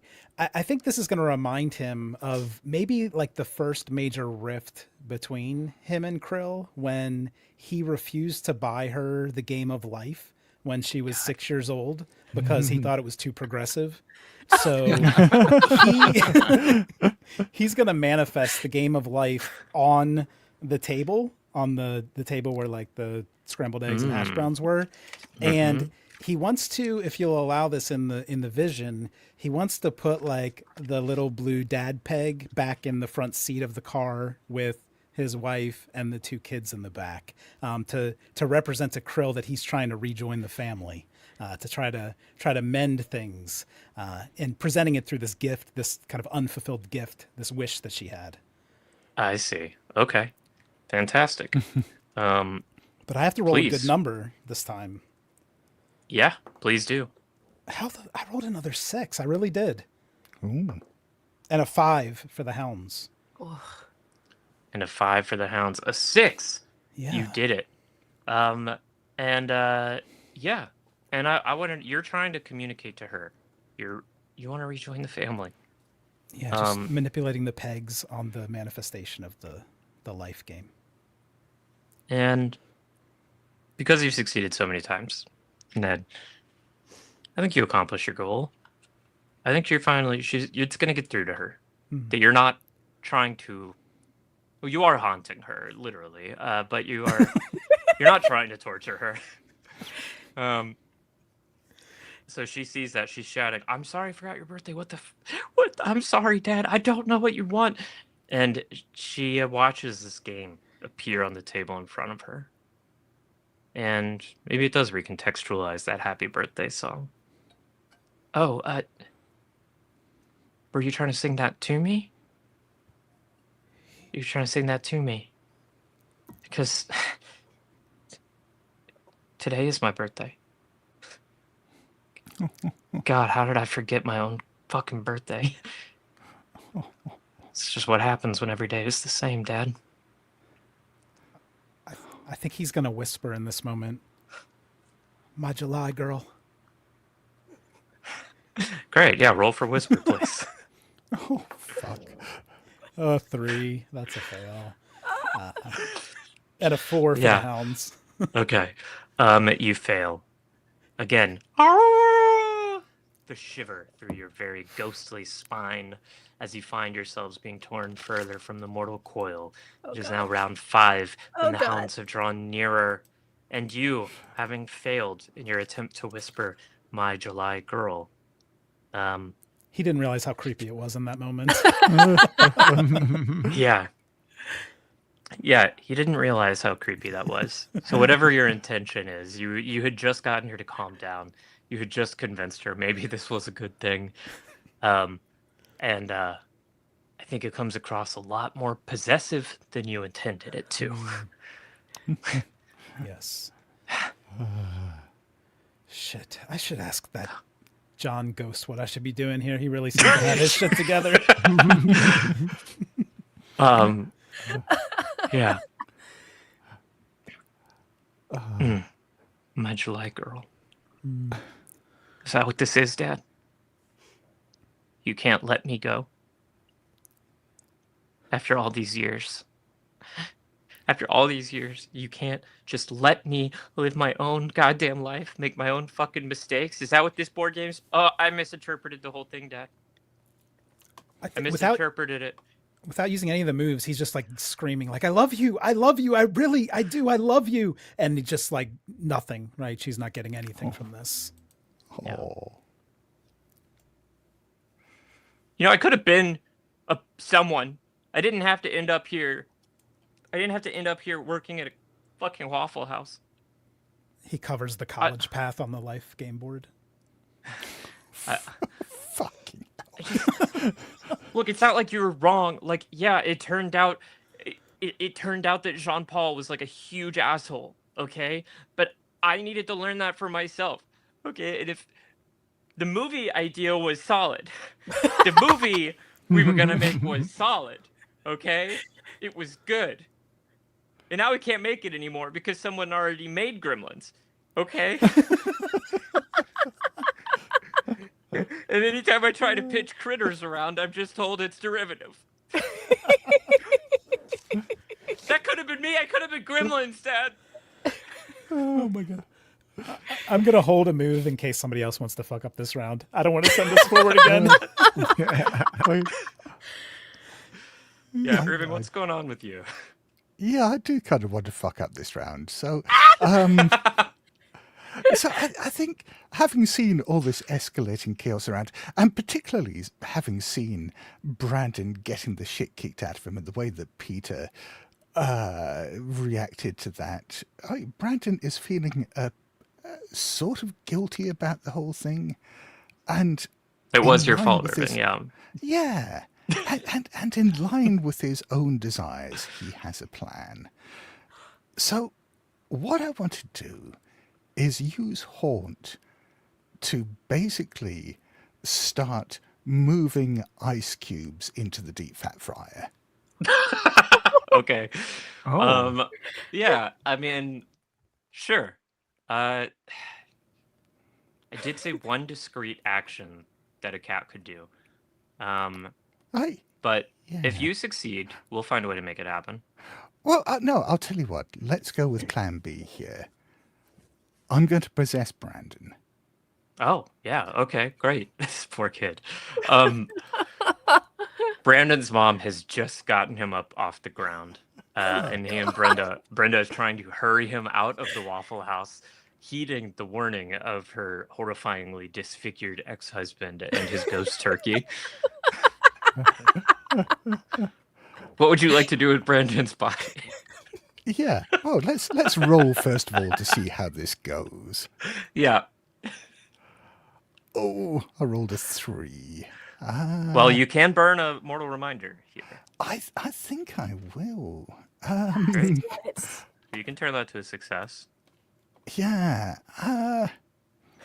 I think I'm going to burn my How You Lived, my DMV employee, because I'm guessing that the possession is being completely screwed with as Brandon's mother is crying out and trying to get him to leave the diner and stuff like that. And so in the way that Irving had done with many difficult customers before. He's just shutting down. He's blanking her out and is pretty much just going on autopilot through to the kitchen.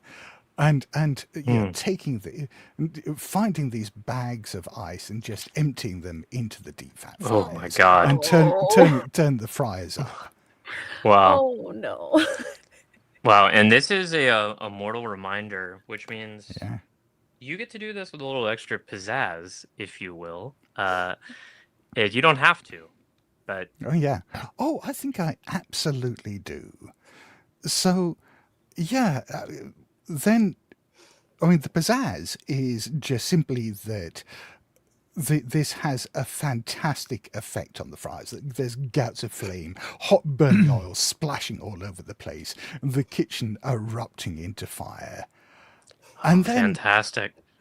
and then Irving is going to make Brandon into a hero by just setting off the alarms and organizing the evacuation of the Waffle House, getting everyone to safety because, he's going to be the center of attention. He's going to be the hero. And Fantastic. Just Can hopes you- that no one notices that he set the fire in the first place. Can you I just want you to explain this for me, Scott Yeah. or Irving. Sure. Have you taken any steps to protect Brandon's skin or anything as he's pouring bags of ice into these deep fryers? I mean, Irving's working on the basis that he's got 60 seconds to do this, so probably not. Fantastic. Oh no. Yeah. You did. Yes, with all the diligence and care of a DMV employee on lunch break.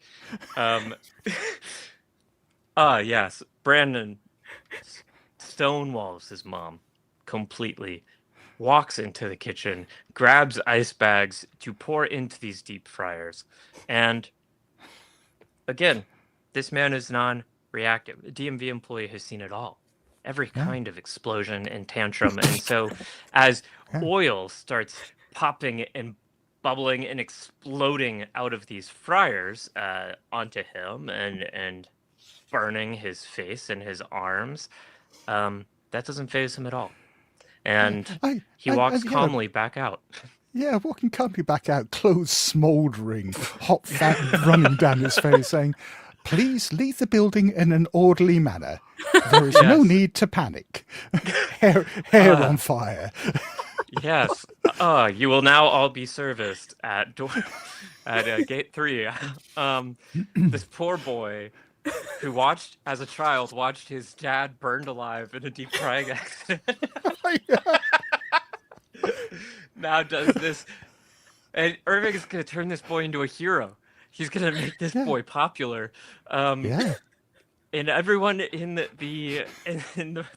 everyone in the Waffle House watches in horror, having barely recovered from this happy birthday scenario, as this happens, and they are watching smoke coming from the kitchen. They watch Maybelle scream in terror, running out of the kitchen herself, now covered in the pops of oil, doing her best to escape this Waffle House. The kitchen is now on fire. And Brandon, the hero, is the one telling everyone what to do. Yes. Calmly. I have a question. Decisively, yes. One, where's Brandon's mother and where is Alex? They are Brandon's mother. That's a good question. Because was Brandon's mother trying to get Brandon out? She was getting him out, so she might have followed him in. Ooh. Oh no. Oh, yes. Oh, yeah. She might have I'd followed like him in, to possess Brandon's mother, Oh no. Okay. and I'm ready to use a mortal reminder if I need to. I'll roll, but also, Yeah. where's Alex? Do we think he's still outside? Alex, I think, is like slowly getting up on his feet outside. And Perfect. I will say, Scott, in all fairness to you, I know the horror of the fact that Brandon definitely burned himself in this process doesn't mean that you didn't use a moral reminder and that you didn't succeed in your goal, which was to make him a hero. Oh, yeah. Brandon is a hero. You know, he takes charge of the situation under your stewardship. And he does get everyone out of the Waffle House that he set on fire. Yeah. I just hope he survives the experience. Yeah. Okay, so John Wayne Gracie, you have just possessed Brenda. Okay, I'm going to roll for this. Let's see. I rolled a 2, but I'm willing to use my How You Lived. And then for the Fantastic. hounds, I rolled a 3. Okay. So this is a birthday clown endeavor. What is your goal here? What do you do? I would like to have Brenda get in her car and drive it into Alex. And the vision I have, and she's in an old Ford station wagon with like wood paneling on the sides. Yeah. And my vision is that if Alex is walking back into the restaurant, if she happens to plow over some of the people coming out of the restaurant, whatever. Fantastic. I mean, you could do this 100%. Is there any birthday element you would like to add? I'm gonna go on the horn. I'm gonna go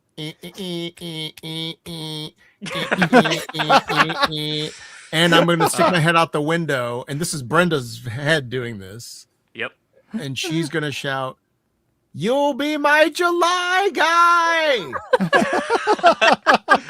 Yes. Yes. Much to the horror of poor Krill, who hears this shouting. She's just heard her father whisper, "My July girl," but she looks over and hears that. And look, you succeed because you burned your mortal reminder. And she goes over and she gets into her station wagon. And you do this simultaneously with Irving? Yeah, sort of like while the other, Brenda came out, Brandon went back in. I sort of kept going with her to the car. Perfect. Yeah. So you grab Brenda just before she can like try to stop Brandon from doing whatever Irving is making him do. She goes, 100%. She gets in her station wagon. She honks happy birthday. She sticks her head out and shouts, "You'll be my July guy." Somehow she has a big red nose in that moment. And she successfully plows right into Alex, who has been limping back into the restaurant that Brandon has just tried to urge everyone to leave in a calm and orderly fashion. And Chris, will you roll a d6 for me? Sure. 5. Yeah, and I think you are going to hit 5. You know what that roll was for? Rushing No! of the building. Oh no! Oh, can these 5 people? Can they sort of all end up in this car? 100%. Yeah. They somehow fit into this very small station wagon. It's amazing how many bloodied teens you can fit in this car. Yeah. Great. So you both do that. You all do that simultaneously. I think as a result, Brandon and Brenda will come to likewise simultaneously. Brandon staring in horror, too shocked to even feel the multiple degrees of burns on his skin at his mom, who has just run over his bully and four of his classmates. As she stares in horror, not at the children she's just run over, but at her son, now disfigured in the way of his late father. and Irving just looks around at Peter, wherever Peter is at the moment, and says, "Your son's a hero now." What is happening right now? Because I've been like outside this whole time and I just see all this chaos.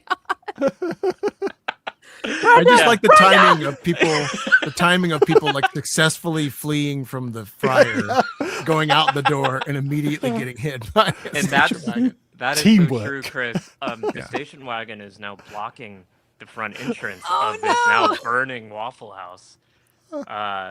The other exit is through the kitchen that is now on fire. Is my son still in the Waffle House? Like he's trapped? 100%. Oh fuck! Okay, that's what I gotta do somehow. I gotta get him out of there. And Ned, so is your daughter. Oof. Yeah, I was thinking about possessing Brandon since everyone else has done it. Oh, poor Brandon. He's communal property at this stage. Oh God, right? I want to possess Brandon and fireman carry Krill out of the Waffle House to add Through to the his burning hero kitchen? status. Yeah, through the burning kitchen. Oh, You God. do want to do that? I do. Okay, yeah. yeah. Oh yeah, roll for me. It is round 5. You got to beat a 5. No problem. I've been rolling 6s the whole day. And I rolled a 4 this time. And how would you like to use a mortal reminder? I do. I rolled a 5 for the hounds. I will use my how you died. I can take the heat. I've been struck by lightning. That's So true. I want to harness that energy to kind of power through the flames. Brandon doesn't mind you can only get so burned, right?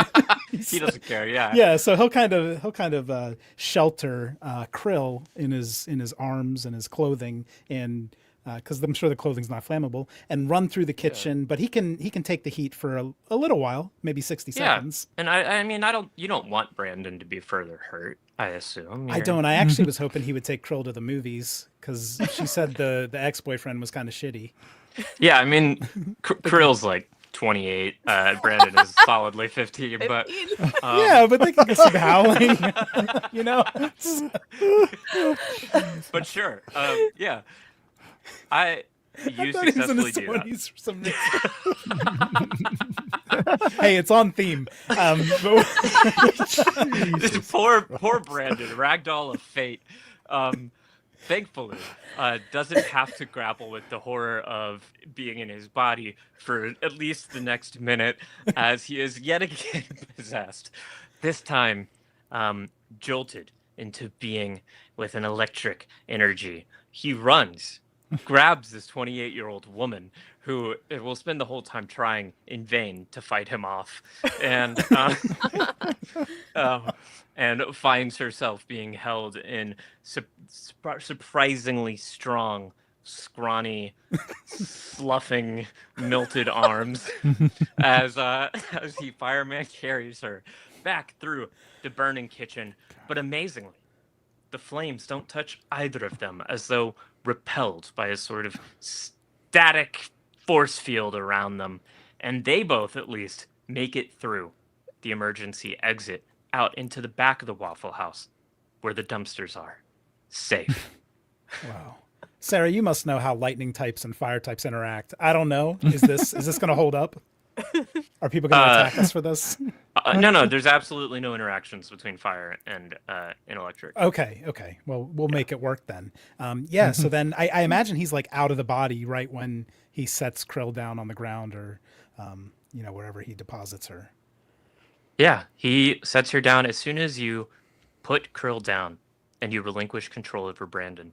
Brandon starts to scream wordlessly, senselessly. Fair reaction, to be honest. He's a hero 2 times over. And Krill I does should have her said best as to they comfort went this child. as they went through the kitchen, Brandon smothered and covered her is what I meant to say. Yeah. Since we are in the Waffle House. Oh yeah, no. Sure, yeah. He grabs a few to-go orders on the way out. Perfection. Great. So those two have made it out of the burning Waffle House. There is now still Dean, Maybelle, the surviving teenagers, including Sandra Landry, the daughter of your former co-star in the Green Creek Shakespeare Company, by the way. Whoops. Not that you necessarily care about Whoopsie. yeah. What do y'all want to do? So I think as I'm trying to think of the word. Like a public service person. Mm-hmm. Sure. As I'm a Yeah. postman. I am very much duty forward, and Rain or I'm sleet like, or hail or fire. Exactly. And that means that we have to at least try to get the rest of these people out. Yeah, wait, I noticed they didn't put fire in the original. Where's my mail? Can you describe the interior of what remains of this Waffle House, please? Yeah, I mean, this is a grease fire, so it caught fire quickly as this hot oil kind of exploded out all over every surface in this kitchen. Some part of it would have hit the ignited burners that are sort of keeping the gravy going in the back corner for the biscuits, and the whole kitchen erupted in flame, except for the moving sphere of sanctuary through which Brandon and Kirill ran. But the Waffle House, the rest of the Waffle House is not yet on fire. Flames are roaring out of the doorway to the kitchen. Smoke is starting to fill up the top third of the airspace in this building. Okay. The alarms are ringing. It's just about as hot as it always is in here, and people are screaming. Are there windows in this Waffle House, or? Oh yeah, most of the walls are windows, kind of Windows. covered in decals. Cool. I'm going to. Are they all teenagers, or are there any like adults? Any strapping adult men in this group at all? Or strapping adult ladies? Anybody who looks strapping, I guess. Well, Someone who looks you know, strong. there is someone who looks strong. There is someone who looks strong enough to lead a team at the young age of 23. The youngest goddamn manager that this Waffle House has ever seen. Yes! Perfect. Okay, so I'm going to attempt to possess Dean, the youngest manager to ever run this Waffle House. Great, yeah. And- Most of this time, Dean has been just standing in the corner, staring and muttering to himself about how Henry put his trust in me to run this. God. Oh, this poor kid. Okay, so we're in round 5 still? It is round 5. You got to beat a Round 5. 5. Yeah. Okay. Oh, I rolled a 2. But I am going to burn my how I lived as a Fantastic. postman. And what's going to happen is this is only Dean sees this. He's like standing in the corner muttering about how he was trusted and how he's failed and how he's going to have to give up his label and all this. And like the light changes and everything becomes very calm and quiet, and from the ceiling drift all these letters that just sort of swirl around him, and there's like a flyer and it's sort of right in his face, and when he pulls it off it says, "You are a leader, you must lead them to safety." Fantastic. This is so you're doing a manifest, you said? This is possessing. Oh, you're I'm gonna possessing him. him. Great, yeah. And so I back into him, and then I just like I did like I have a mustache, but I don't. And so I'm going to. Dean cannot grow a mustache. No, he can't. He can't. It's like very patchy. So do I see anything in my immediate vicinity that looks strong? Like maybe a flame extinguisher or like something that I can bash a window out of. That's my thought. Of course, because Dean makes sure that there is always an annually checked fire extinguisher readily available at the front register. Perfect. Oh, yes. Okay, so he's going to very action start, even though like it's kind of maybe going out of the way to do it. He like leaps over the counter and he pulls out the thing and he says, "Everyone follow me." And then he leaps back over the counter toward the nearest window, and he just starts like trying to bash the thing in to try and break the window to get everyone out. And again, you succeed. This is your mortal reminder. So if your goal is to possess Dean to get everyone safely through one of these windows, you succeed. Yes. And Dean, with all the committed fastidiousness of a postman trudging through a blizzard in North Dakota to deliver junk mail, he bashes through that Waffle House window and he opens an escape route for those mostly teenagers still trapped inside, as well as his cherished team of employees, whom he considers a family. Oh. Scott, isn't it fun to be part of this all-American story? Yes. But the problem with this is that Dean is now a bigger hero than Brad is. And we can't let that stand. Yeah, So, that is a problem, isn't it, Irving? So I want to possess Brandon. Not Brandon. Sorry, I want to possess. No, I've done that enough. I want to possess Dean. Oh, was it round 5 when you already possessed someone? Was it? Oh yeah. No, I think right. it was 3 or 4. 4? No, because I started the fire by possessing. Yes, I think it was Brandon. this round. I think And it that was is still the same round. It's still the same round. Yeah, so you can whisper or manifest or haunt. No, I'll bide my time. I'll wait until the next round. Yeah, of course. You have decided your unfinished business is making sure one bullied nerd is remembered as a goddamn hero. Absolutely. Absolutely. Oh, could Irving, I notice something? Please. What would you like before to we notice? leave round 5, which is that I think I ended up hitting Alex, right, with the car. Yeah, no, I think Alex is dead. That was your intention, right?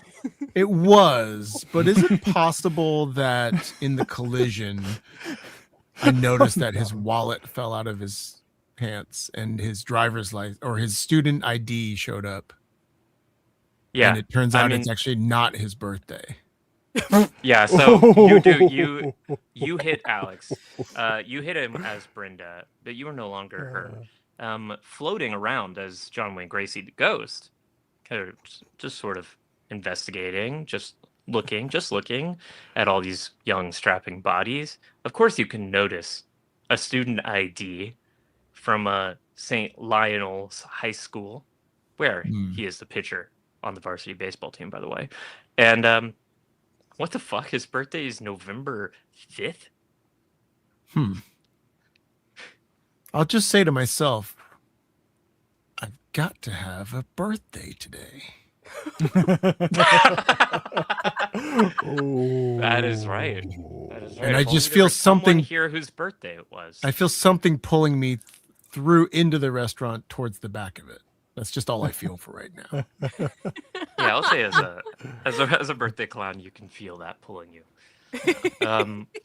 It is still round 5. I mean, you all can do whatever you'd like. Irving, you have this man who's upstaged your hero. Ned, your daughter is now safely out of the burning Waffle House, sort of trying her best to bandage this burned, screaming teenager in front of her with ripped up strands of her apron.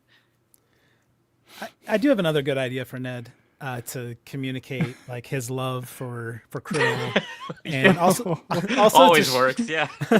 Also to show that he was responsible for getting her out of the building. I think someone mentioned, maybe it was Chris, that we were grabbing to-go orders on the way out. Yeah, like hash browns and stuff. So I'd like to actually use Haunt to smash a bunch of ketchup packets onto Krill to show my support for the blood scene I wouldn't let them do in the basement all those years ago. Fantastic. Okay, so your idea here is to smash a bunch of ketchup packets and splatter her in ketchup. Which she will understand what I'm trying to communicate. Yeah, she'll get it. I rolled a 3. Yeah, okay. The hounds rolled a 2. Would you like to use your mortal reminder? I have 1 left, right? Mm-hmm. That's true. Shakespeare. Yeah, so I could use my member of the local Shakespeare company. I think that, but I can't really talk to her or anything. I think maybe it's just going to be like putting on a production. So he's not just smashing the ketchup packets. He's like, I want to see this as like just like actual like blood spatter, like spraying everywhere, like spraying the building, spraying Brandon, spraying the daughter. You burned a mortal reminder, so you can go like full poltergeist mode on this shit. Oh, okay. So yeah, I want like there's a pallet of those like squeeze bottle ketchups out here too. So it's just like, I want this to be like just a massacre of ketchup out behind the Waffle House. Yeah, great. Yeah, we're swimming in ketchup out here. Well, very conveniently, the weekly condiment delivery was dropped off just a bit ago. So there is a giant box of of little tiny ketchup packets. And all the bottles were out here being filled with water to dilute the actual ketchup. It was that 100%. day. Yeah. What? The Dean bottles was doing say that. Heinz, but the ketchup is Hunt's. Oh yes. And that's the most horrible thing in this whole story. Yes. Yeah. You do this. Yeah. And your goal is to communicate that you regret not supporting her shooting the blood scene in your basement. Yeah, so my vision is like Krill to basically look like Carrie by the end of this scene. Fantastic. Yeah. You, by sacrificing the last thing, really holding you to the mortal coil, your love of performing in the Green Creek local Shakespeare company, are able to exert a tremendous amount of haunting force on this world. And you summon all of these ketchup packets from this box, and you have them rain ketchupy tomato blood down onto your daughter. And she is full carried. Anyone watching who is only Brandon, but Brandon isn't seeing anything except the blinding horror of his day. Anyone watching would see this ketchup raining down on her for a surprising number of minutes. And she looks up into the ketchup rain and she cries. Dad, you did read my script. You did read my script. And she looks around at all the ketchup going everywhere. And I get it now, Dad. I get why I couldn't do this in your basement. You were renting.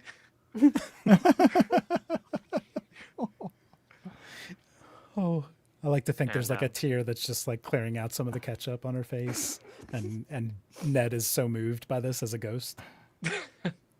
Yes. She finally gets it. Wow, She understands. it's beautiful. I'd like to exit the back of the restaurant now. Oh, Please, no. yeah. You find yourself drawn Yeah. by the essence of birthday, pulling you into this back area. I'd like to. The restaurant's on fire, right? 100%. Okay. I don't know if this would work, but I'd like to haunt the flames Yes. and basically. Or maybe this is manifest with using the flames as sort of a source. And I will probably spend my how I died here because you might have to. I have to get a 6, right? Or That's right. I pretty much have to, right?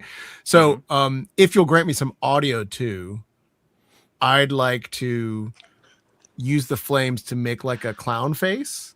Because I don't know who's. I've just been attracted to this area. I don't know who's. Yeah, you know there's a birthday out here. It's one of so these two I'm just people. gonna make the building briefly into a big clown face, and just say, "Happy birthday, baby," and see who responds the most vigorously to it. And this would be if we were doing push the roll. I would have Cup do my voice like 100%. If you end up using your mortal reminder, you can do audio. If you're just using the normal manifest ability, there's no associated audio. Though you could whisper along with the manifest. No, I'll use. Does it matter if I use How I Died or Parting Gift, or is Parting Gift only for that? If you use Parting Gift, you are willingly dissolving your entire being. Oh no! I'll do How You Died first. I'll use that here. Great. Well, try. Do you need me to 6. roll on Hellhounds or no? Yeah. Try to roll. Hellhounds rolled 3. Great.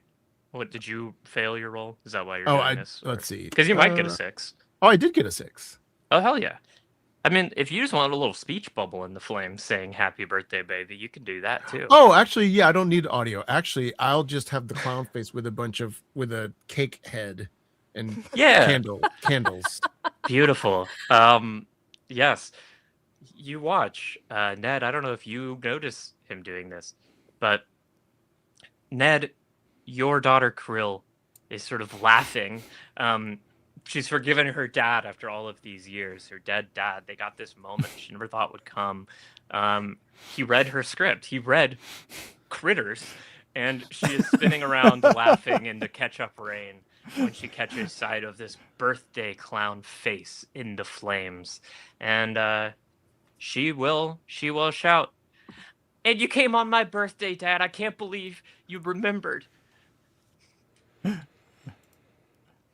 just in the ghostly plane, I'll just perk up a little bit at that. I'm thinking maybe I see the reflection of the flames in her eyes, which were welling with tears, and we'll turn around maybe to observe the Yeah, you can see whatever you want. It's up to you. the clown fire. Yeah. I like to think Ned, like he never would play the fool in a Shakespeare play because he's just deathly afraid of clowns. Yeah. So I think that maybe in this moment, even he's going to try to, well, I don't want to use the last thing, so maybe I'll hold this action. But I do think he's going to, before he actually whispers it to Krill, he's just going to start muttering, "It's not real. It's not real. It's not real. It's probably that postman trying to burn the place down. I know they go postal all the time."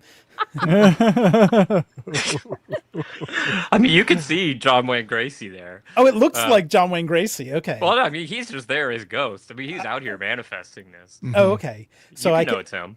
Yeah. So then I think he'll directly address him and say, "Why are you terrorizing my daughter?" And I'll just turn and go,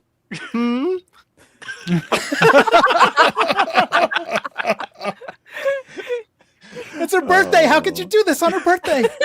A little flower on John Wayne Gracie's lapel spins around. Yeah. and I'll say, "I know it's her birthday now." What do you want? There's so many other kids here. But it's not a special day for any of them. Oh my God. Is there... I'm Dad, trying to think if there's any way What does this mean? Does this mean... I mean, how much time do we have? I have so much to tell you. Everything that's been going on in my life. I mean, not that much.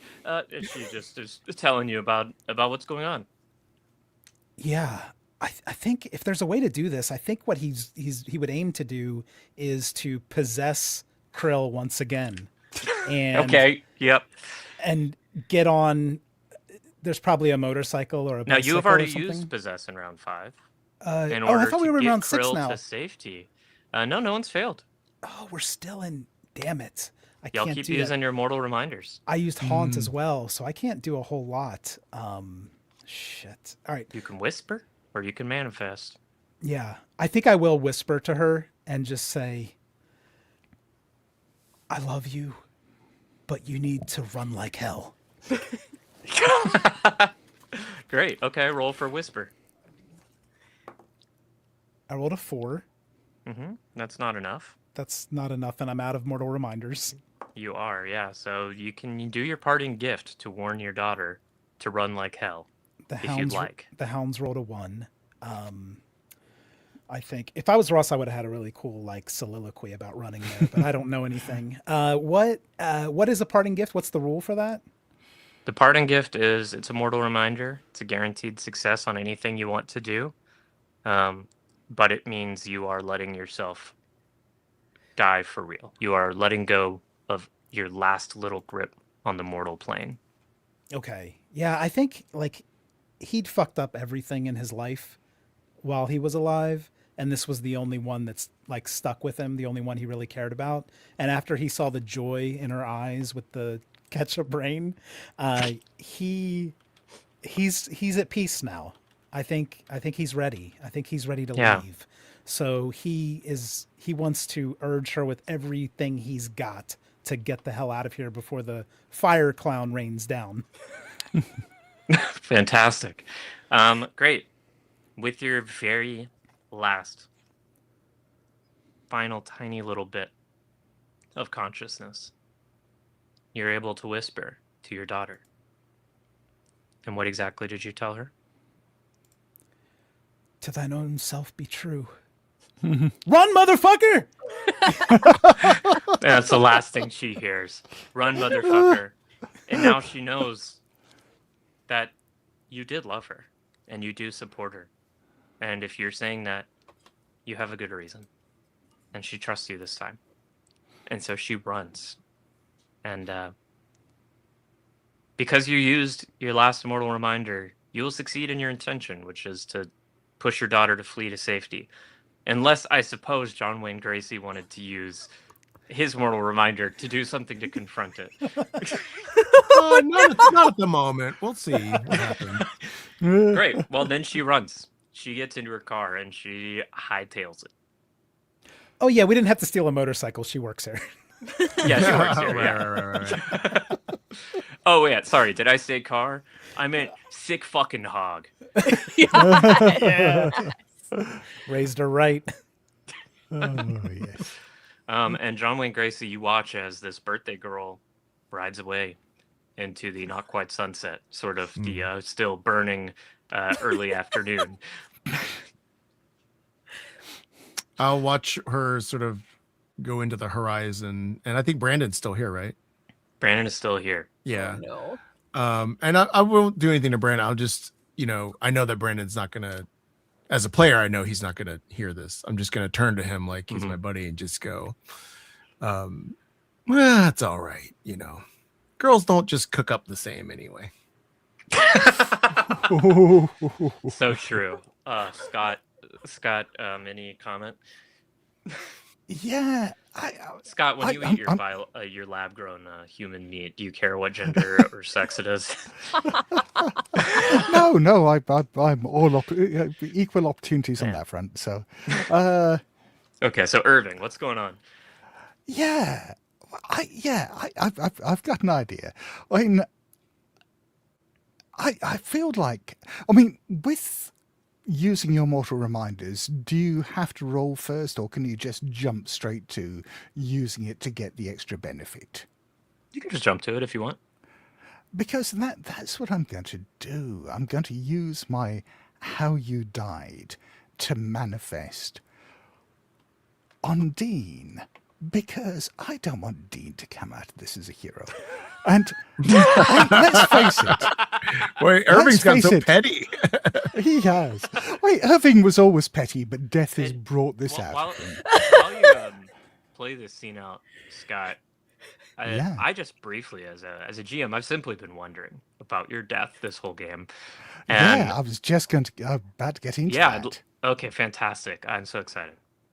Yeah, so he is calling upon his death here. And so, his death was he choked on a live chicken. And there was, at some point, a staff outing, a DMV staff outing, to a petting zoo. Because, clearly, that's Roscoe's obviously family-friendly animals down on Highway 118.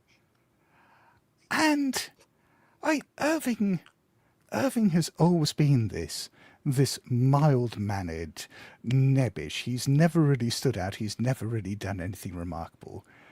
Yeah. And perhaps just in this one moment of madness, as he spent the day wandering around with his colleagues and everyone else ignoring him, every time he tries starting up a conversation, everyone's just walked away mid-sentence, and he's just, he's just felt like no one can see him. He feels like a ghost amongst them all. And he, at some point, they were there just with feeding these chickens wandering around and thinking back to stories he'd heard of circus geeks. He decided that he was going to get everyone's attention once and for all, God fucking damn it, by picking up this chicken and biting its head off. And this didn't quite work out as he planned, because he opened up his mouth, got the chicken up there, and got the head stuck in his mouth, the beak pecking away at the back of his neck, choking on the blood, unable to get this head out of his mouth, gasping for air, and just floundering around on the ground, blood bubbling out, not even able to scream, just shitting himself in sheer terror in front of everyone else, lying in amongst the filth in this chicken coop.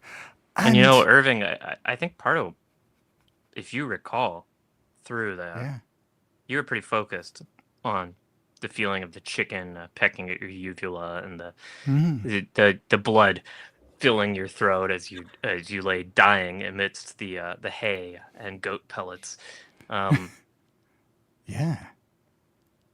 It seems like someone could have saved you, if anyone had noticed.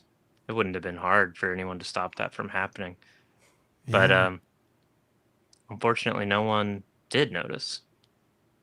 And I think that might have been the last thing you saw as you died was everyone had their backs towards you because they were watching goddamn motherfucking Michael McCullough pretending to fuck one of the llamas.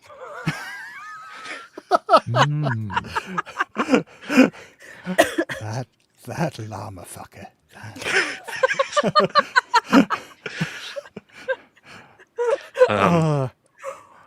But with Irving, as well as the fact that everyone ignored his death, there was also just the sheer indignity of it. When they found his body, he was just aware of the fact that, they were going to find this nebbish, this butt of everyone's jokes when they even thought of him, with this chicken rammed down his throat, lying in a pool of his own waste, in amongst all this straw. And so he really just wants to recreate that for Dean. Yeah. Just that sheer indignity, that floundering around, that inability to get anyone's attention, that loss of control, that loss of bodily control.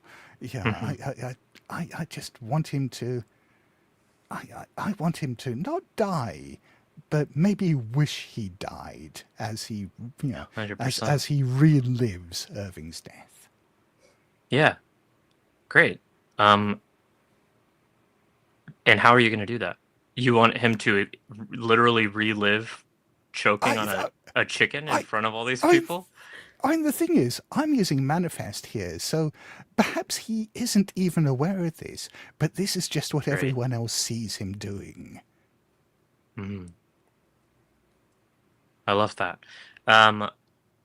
Yeah. Dean has just come to from having been possessed, bashing through the window of the Waffle House and opening up an exit for everyone to flee the flames, now starting to make their way aggressively out of the kitchen and around the booths and posters and menus and tables. And he is standing in the window, surrounded by shattered glass, looking at everyone. Not quite sure what is going on, but as a good manager, making quick, decisive decisions for everyone and saying, "We got to get out of here, everyone. We got to get out." And he stares in horror as he watches all these people in this Waffle House, these teenagers. Maybell. He doesn't know where that Brandon kid went. But all these people aren't moving. Why aren't they running? The window's open. The fire is right behind them, and they're just laughing at him. No matter what he says, no matter what he shouts to try to get their attention, you need to fucking get out of here, people. You're gonna goddamn burn to death if we don't all get out of here right now. Seems like no one can hear anything he's saying. They are laughing at him. They're giggling to each other as the flames are creeping even closer behind them, starting to lap at their heels, singe the bottoms of their shorts and shirts. And Dean watches as the people in the very back of the crowd themselves start to ignite.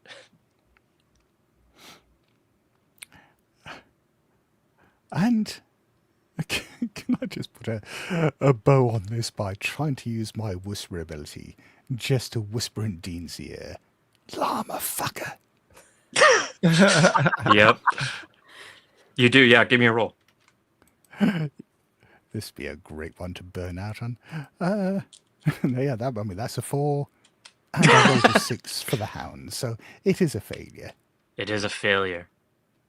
The howl of the hounds. Now, so close. You all feel it. Distorting your very essence. All of you, that is, except for Ned, who is no longer. The hounds are right behind you. They'll have you any moment.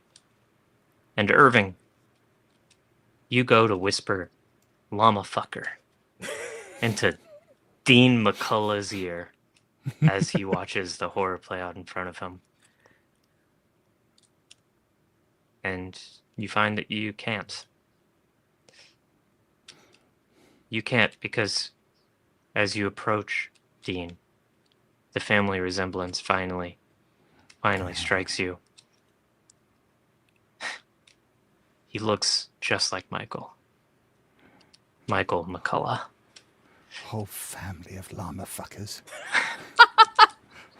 And you know what? Wherever Michael is, his son's going to be fine. He got to have a family. He had people who loved him. And you didn't.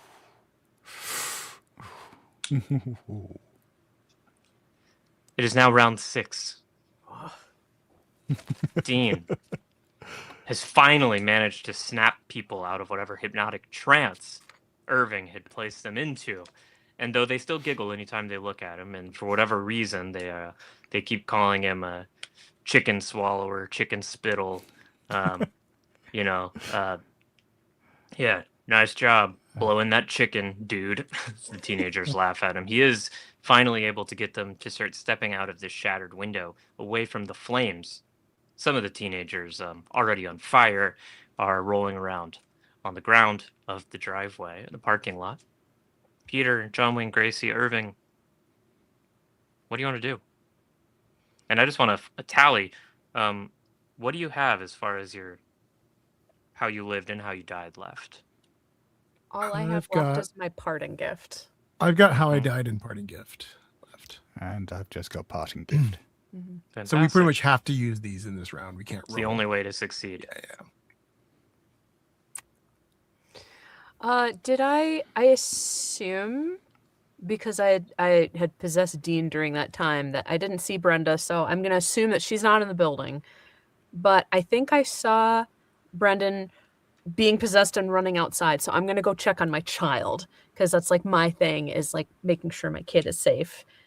Yeah, And you find you find him on the ground, no longer screaming, just sort of sitting there, covered in greasy burns, next to a wistful John Wayne Gracie.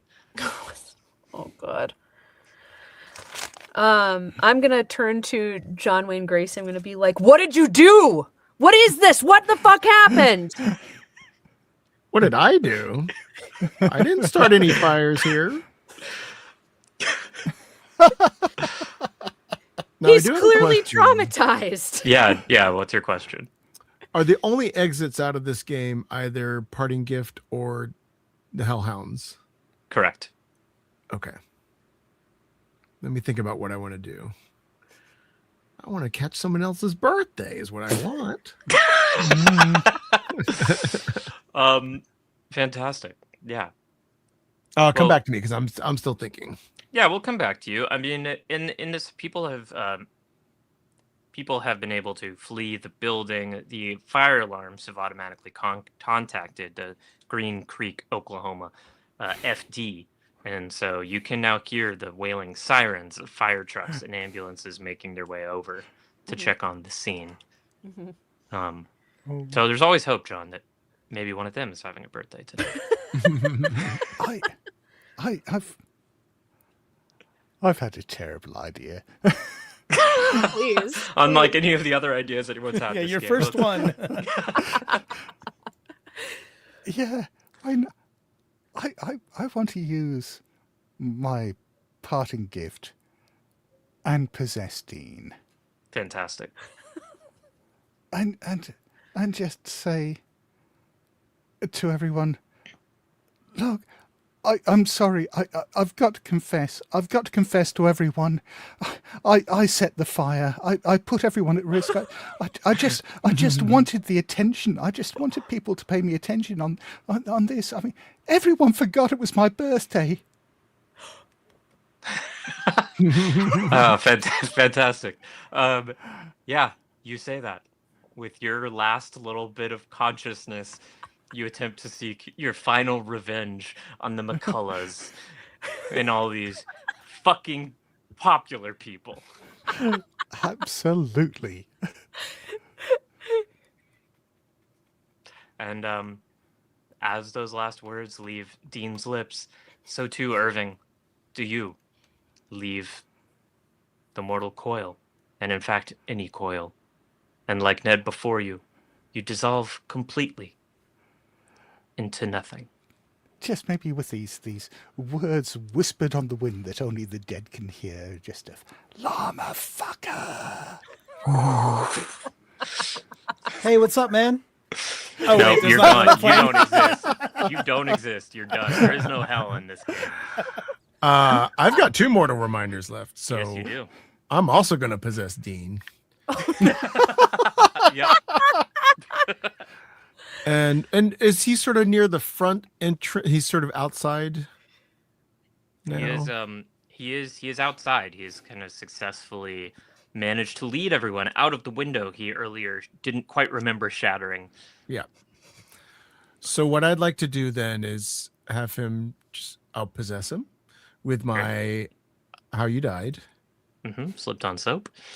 And I'll just say, because when I died, I actually died trying to clean up a bathtub that had a little too much blood in it. And I slipped and I hit my head on the porcelain of the tub. And I actually just died in my tub. It's fucking ironic. So possessing Dean, I'm going to shout to everybody, be careful when you're cleaning up. And I'm going to have him turn back towards the burning building. And he's just going to hold his hand and sleeve in a remnant of a flame until his arm catches fire. Oh, yeah. Oh, it smells so good, John. And then he's going to walk towards the Ford station wagon.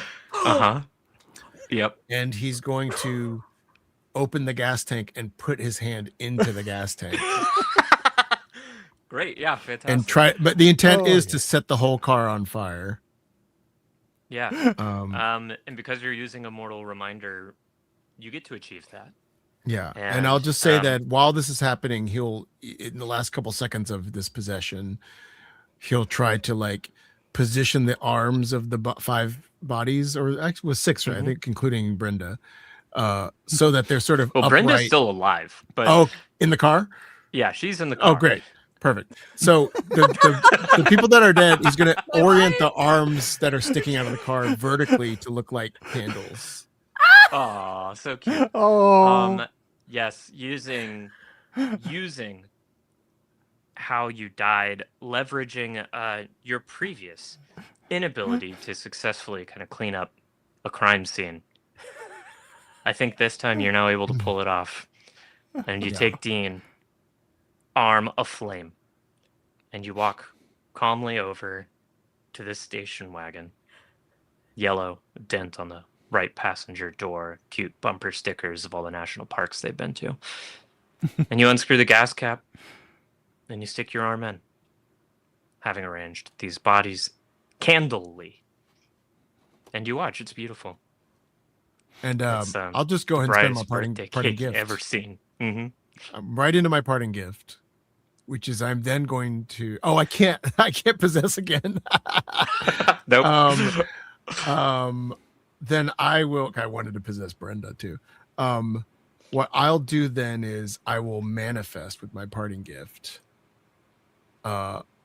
Just a children's party banner above the car that says "Make a wish." Fantastic. Great. Yeah. What's your goal with that? Just to give everybody a nice send off. Every party has to end with to me, the whole thing has been a birthday party. Yeah. And I just didn't know who it was for. It turns out it was for Dean. Yeah. I got hired for this party. I didn't really know who, sometimes you don't get all the logistics.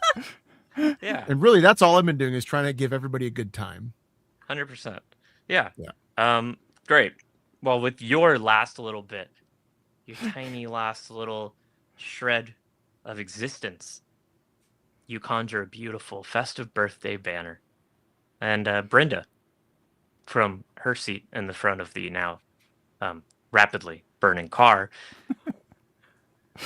looks up at it and smiles. And she makes a wish. She's not going to tell anyone what it's for, though. As she turns and fails to blow out these candles. Oh, oh God. Peter? Okay. Okay, you said earlier that the fire had activated the alarms. Do I hear like any sirens, like of an oncoming? Yeah, fire trucks are on the way. On their way. All right. So with my last bit of strength, because I mean this building is on fire. I imagine my kid is like right outside of it, so still pretty close. He is not in a state to remove himself to a safer place, and his mom is not either. Yeah. Yeah. Is he just because he's so badly injured, or because he's so mentally like just Both. shattered? Both. Okay. Yeah. But he's a hero. He'll be remembered as the hero of Waffle House. Oh God, my son! Oh fuck. Okay, so He did. He carried a woman to safety he did after carry Dean her. set that fire. And then she left him behind. That's true. It's a one-seat motorcycle. She doesn't have a little No, cool she little doesn't. sidecar. Oh my God. Okay, so all that to say, if I tried to possess him, there's no way I could get him out of this. Sounds like. Yeah, I mean it's if your goal is to get him out of this, Yeah. you can I achieve do. that. You can achieve that. It's up to you how you do it. Yes. I think because it's my kid, this is like my deepest running thing is to protect my children. I think that he has to do with his parting gift. He has to possess his son, skin sliding off, hair falling off, ashes. His clothes are mostly gone at this point. This poor kid. Oh yeah. And just like he summons with the power of a man who has to walk 20 miles a day delivering posts. Oh my God, yeah. The mustache is powering this too. It's Selick. He gets up to his feet and he runs around the side of the building, knowing that time is precious. He only has 60 seconds, and he's running toward the sirens, hoping that he can get to them before the kid dies. And as the firemen pull into this scene, struck by the absolute horror of the smoldering carcass of a Waffle House and the also smoldering carcasses of a number of local teens, a regional Waffle House manager, a local member of the PTO, a few servers. They also see one brave, heroic 15-year-old boy somehow on his feet, running as fast as he can, which is not fast given the state of his muscles, towards them, shouting, "Tough times don't last. Tough people do!" And he makes it. They rush out of the fire truck in time for the boy to collapse into their arms, alive. One of the only survivors. Him, Maybelle, the chef, and one local girl, Sandra Landry. The only people who were present of the Great Waffle House fire of 1981 to somehow make it through. Damn it. Sandra stole my lunch out of the green room one time. I was kind of hoping she'd go up in flames. No, she doesn't. She doesn't. But as a little epilogue, Sandra made it through remarkably unscathed. She wasn't possessed by anybody. Definitely not 4 or 5 times with increasing levels of horror. She kind of makes it. Psychologically, she's okay. Physically, she's totally fine. Can't say the same, unfortunately, for young Brandon Williams, who is permanently scarred, not just of skin, but also of mind, by this incident. But still, Sandra visits him every day in the full-time care home that he spends most of the rest of his life. They grow closer, and they bond over not having really gotten to know their dads. And Sandra does her best to relate to the experience of watching her mom burn to death in a car full of teenage corpses. Maybell goes on to become the next manager of the Waffle House that is built in this place. She keeps fire extinguishers under every table. It opens 8 hours after the events that happened in the story. Well, okay, it's a different Waffle House, but it was across the street from this one, and she's just shifted over to that set. Yes. They share. There's only 2 restaurants in the town of Green Creek, Oklahoma. They're both Waffle House, and they're it's like Waffle House 503 and 504. Exactly. Yeah. Then she ends up making a fuck ton of money after she sues Waffle House corporate for the fact that her manager, who was only 23 and obviously not qualified to be running this store, couldn't handle the pressure, set fire, and caused her immense emotional trauma. And she's doing well. Then everyone lives happily ever after for the most part. And can I make one other suggestion? Please, yeah, add to the epilogue as much as you want. That perhaps Krill's script is made posthumously. Her Critter's script is made, but it's made as a really tacky cash-in with the tragedy of the Waffle House fire, and renamed Fritters. Oh, it's beautiful. It is renamed Fritters. It is revealed that everything that goes wrong in this Waffle House is because someone gave a little bit of waffle to one of the fritters after midnight. You're not supposed to do that. And it is a huge cult success, and to this day, 2026, she is still occasionally invited to make appearances at the sort of small to mid-town con circuit. I just want to say that the people that were there that survived, including Ned's daughter, Krill, that every birthday they have going forward, the candles always are a little harder to put out, and they burn a little higher than they expect them to. Yeah, they do. And they've all developed a craving they can't quite place. Peter, Ned, or I should say Cup, Virginia. Any epilogue additions? I do want to say this was incredibly heartwarming, Sarah. So thank you for allowing us to have four. Four Many hearts were warmed quite high.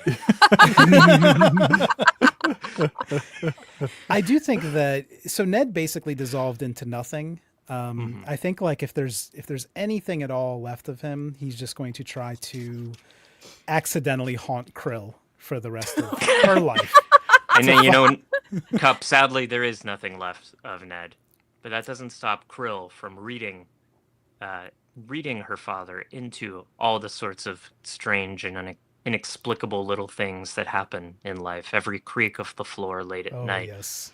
Every sleep paralysis demon that she wakes up to at 3 a.m. She assumes they're all Ned. That is moving. So for the epilogue, Peter's daughter, Ellie, who was not present, but heard about the horrors of the Waffle House, decided that Green Creek, Oklahoma, was a place she no longer could bear to be in. So she decided to follow her dream of becoming an actress, and she moved to New York City, where she later starred in a movie that was inspired by the events of the Waffle House, the cult classic Fritters.